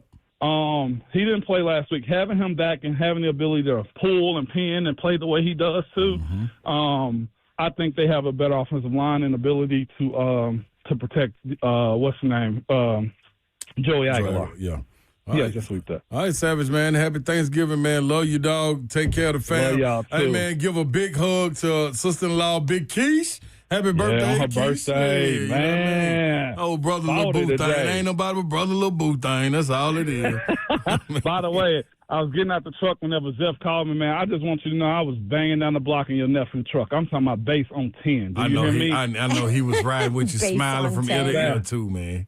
Babs, I got him a sub in this truck, and let me tell you, I'm finding every song from high school that I want to just disturb your neighborhood with. Hey, You hear me? Bone Thugs in Harmony hits hard. Yeah. I knew you were picking up what I was putting down, Babs. I knew it. I used to rock that with my Kicker 15 in the back of my Saturn.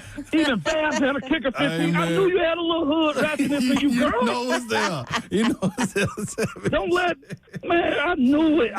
That's why I mess with you, Babs. Man, happy Thanksgiving, y'all. Happy And Thanksgiving. I love y'all. Love you, dog. All See you, right. Savage. That's Ramon from Ramon and Will. That's Big Savage, man. Babsy, what else we got? A break. A break. That'll do it, people. We'll do the injury report for the Titans after this break. This is 3HL 1045 The Zone.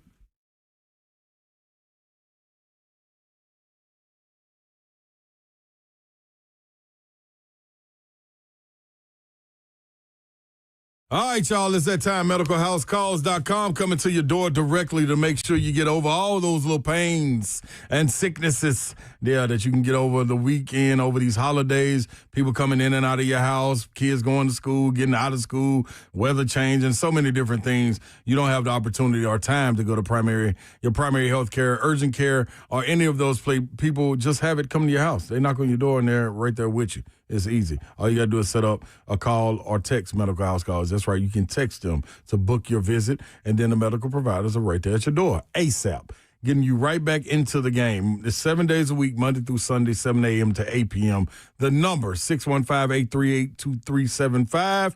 Anything that you got that need to get lined up, like you're feeling a little weary, you're feeling under the weather, you got a cold coming on, well, get the IV therapy, vitamins, minerals, nutrients, going straight to your bloodstream. We even did it on the show while we were at work, meaning you can do it at home, on Zoom, wherever you're at work, doesn't matter. MedicalHouseCalls.com.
All right, now, welcome back into 3HL 104.5 The Zone. Wrapping up this week, man, you'll be followed up with the best of. You got games on the network. You got this Tennessee and Kansas matchup taking place right after us getting off air.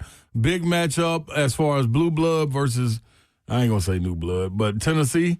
So you got a blue blood coach. How about that? Look to see if Nate Mint can bounce back. Jacoby Gillespie stay on this heater going against the Kansas Jayhawks. Darren Peterson's not playing a top 3 pick in this NBA's draft coming up. So we'll see how Kansas looks to flourish. But what do you think? I think the physicality in the front court, length and athletic ability takes over this game. I think Tennessee wins by 6 or more. So okay. And that's been, I think, being generous. Is it different if Kansas is totally healthy? Yes, absolutely. Okay. Then you got a barn burner. It makes that much of a difference. Absolutely. No question about it. So we'll see where it is. Another good test for them, back-to-back nights. This will be the 3rd game. See where the depth comes into play at and how these guys bounce back, knowing that you got games going down the stretch. So, well, hang on. Isn't depth the one thing Tennessee really has? Yep, this is what they have. This is why I you can't should be believe built that on it.